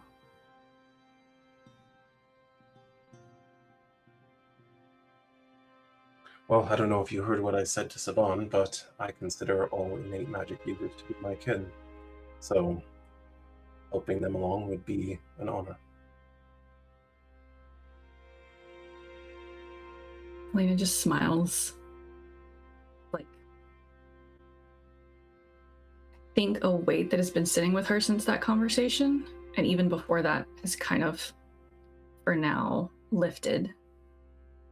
And she's just gonna keep making more notes. And you'll see her take prestidigitation and kind of, you can understand the way that she's working it, even if someone who maybe doesn't do magic can't quite. Because it's not, the casting is not always visual, but you know how she's like tinkering with the weave in it. Mm-hmm.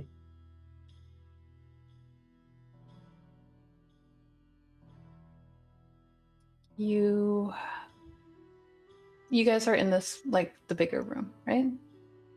Yes.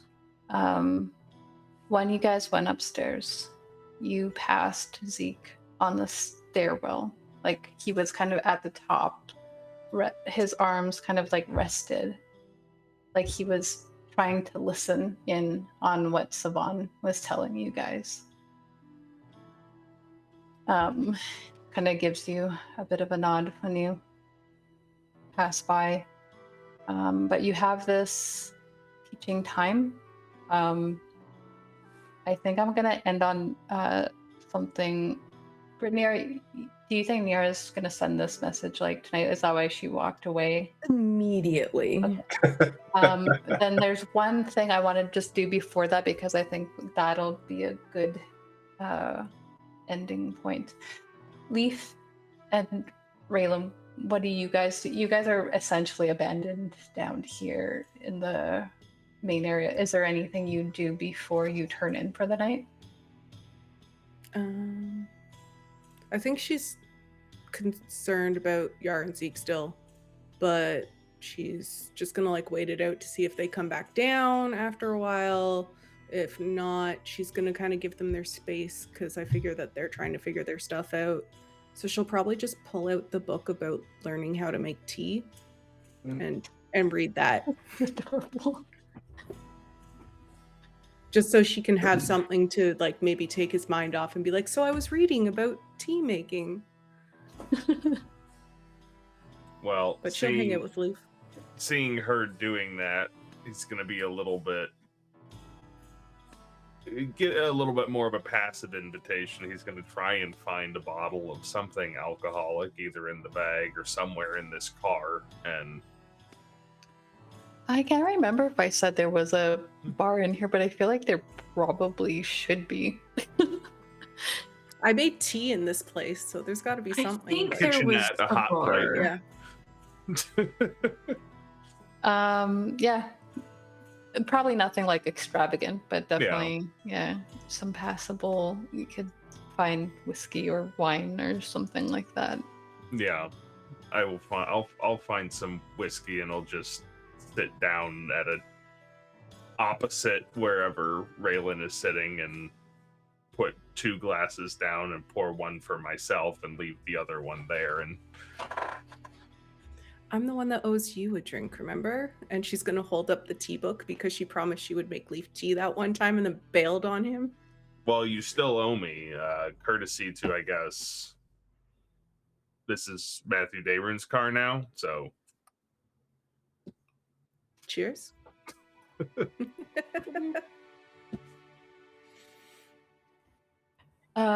Meanwhile, Nyra has immediately darted off to a private space. How is she looking right now? Horrible. Zeke is not in that like that shared room, and I think when Nyra went up, Yara was in that bathroom that wasn't too far from the stairs. So you do have like a private moment to yourself. Force of habit, she's gonna go to the window and kneel down to pray, because that's where she prayed at home. This is just how she's gonna sending. It takes her a hot minute to like figure it out. Normally she's so quick at sending a sending spell. But eventually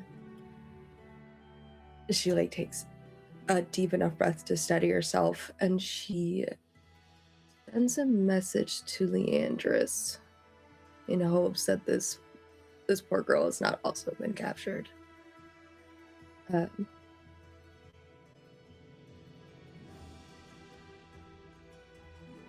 Are you safe? Do you know where they're keeping him? Where are you? What's happened? Leaving city tonight and then cutting through desert.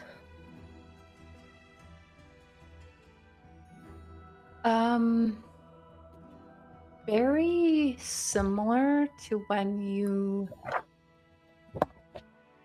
tried to cast sending out of Savorin. You get this like sense that it just goes into like nothing.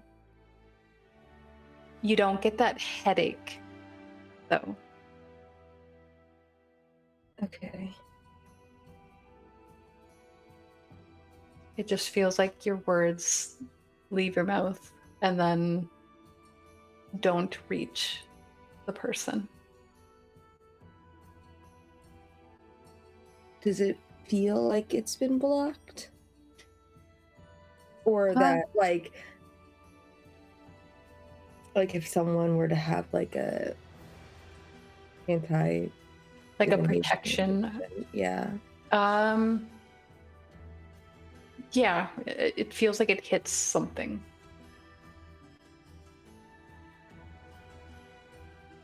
Okay, and Nyra's just gonna keep freaking out.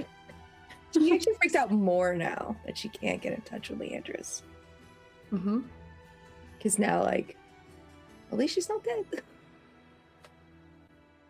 Didn't feel like dead.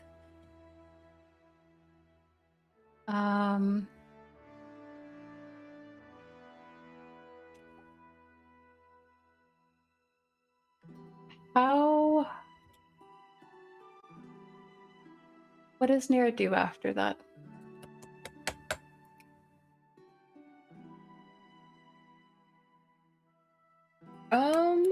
God, she's trapped on a train. The worst. You think she visibly looks concerned? Like if someone were to look at her? Yeah. Nyra has no chance of ever covering anything up. And she wouldn't think to.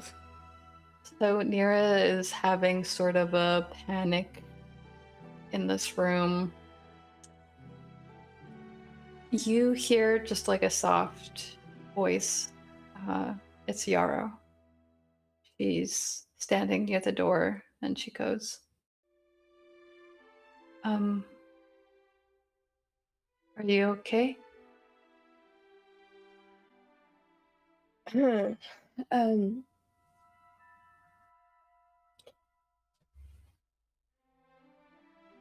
no.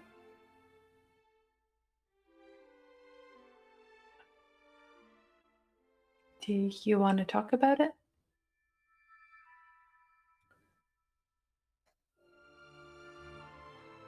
I am not actually sure why I'm not okay. It seems to pique her curiosity. Her head tilts, and she's gonna go sit on the end of like the non-double bed.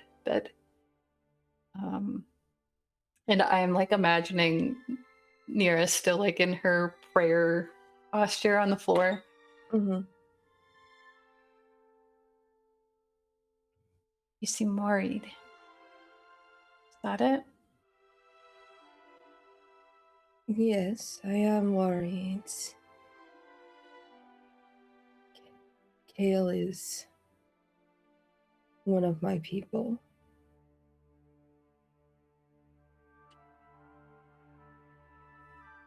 The one who's taken? Yes. But I can't even get in touch with his friend who is with him.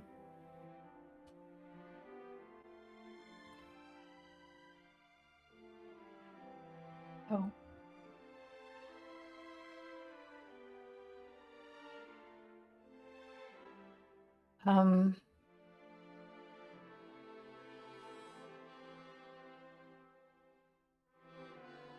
Did you... Is there anyone else you can try? They were alone. I don't know who their contacts in the city were.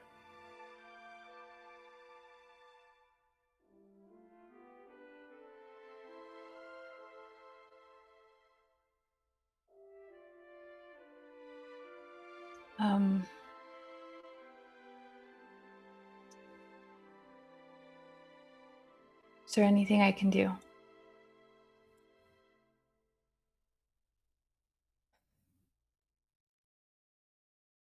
No.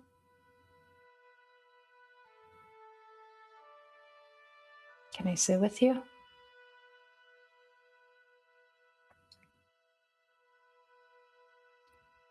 She'll go and she sits and she tries to mimic the sort of posture that Nyra is sitting in, and she's gonna put sort of like a hand just like on your knee. And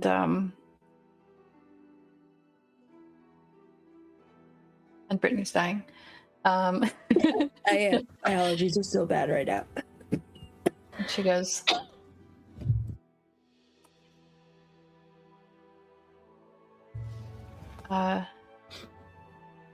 Zeke makes some pretty good tea. Does he? He made me make tea for him the first night.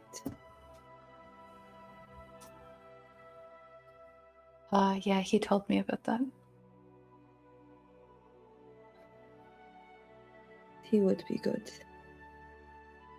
I doubt I will sleep much tonight.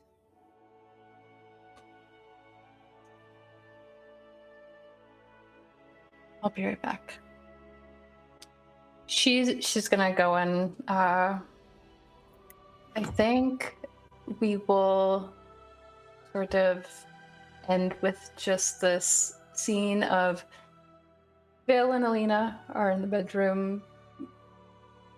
I was gonna say making magic, but that sounded like a I mean, it's always what they're doing one way or in another. some way. Yeah. Leif and Raelynn are downstairs drinking whiskey and I guess reading a tea book. And I don't- socializing, getting caught up. Talking. And shortly after, Zeke comes down and he seems like he gauges you two sitting there catching up.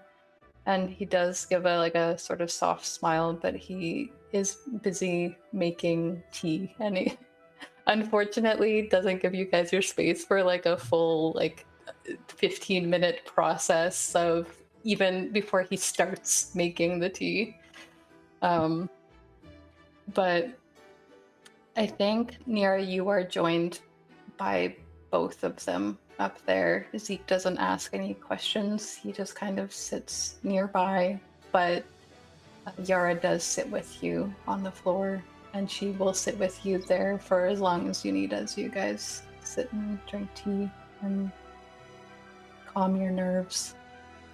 And we'll pick up with you guys getting some actual sleep next week so that you guys can go and actually get some sleep right now. Yeah, that's what I'm going to do.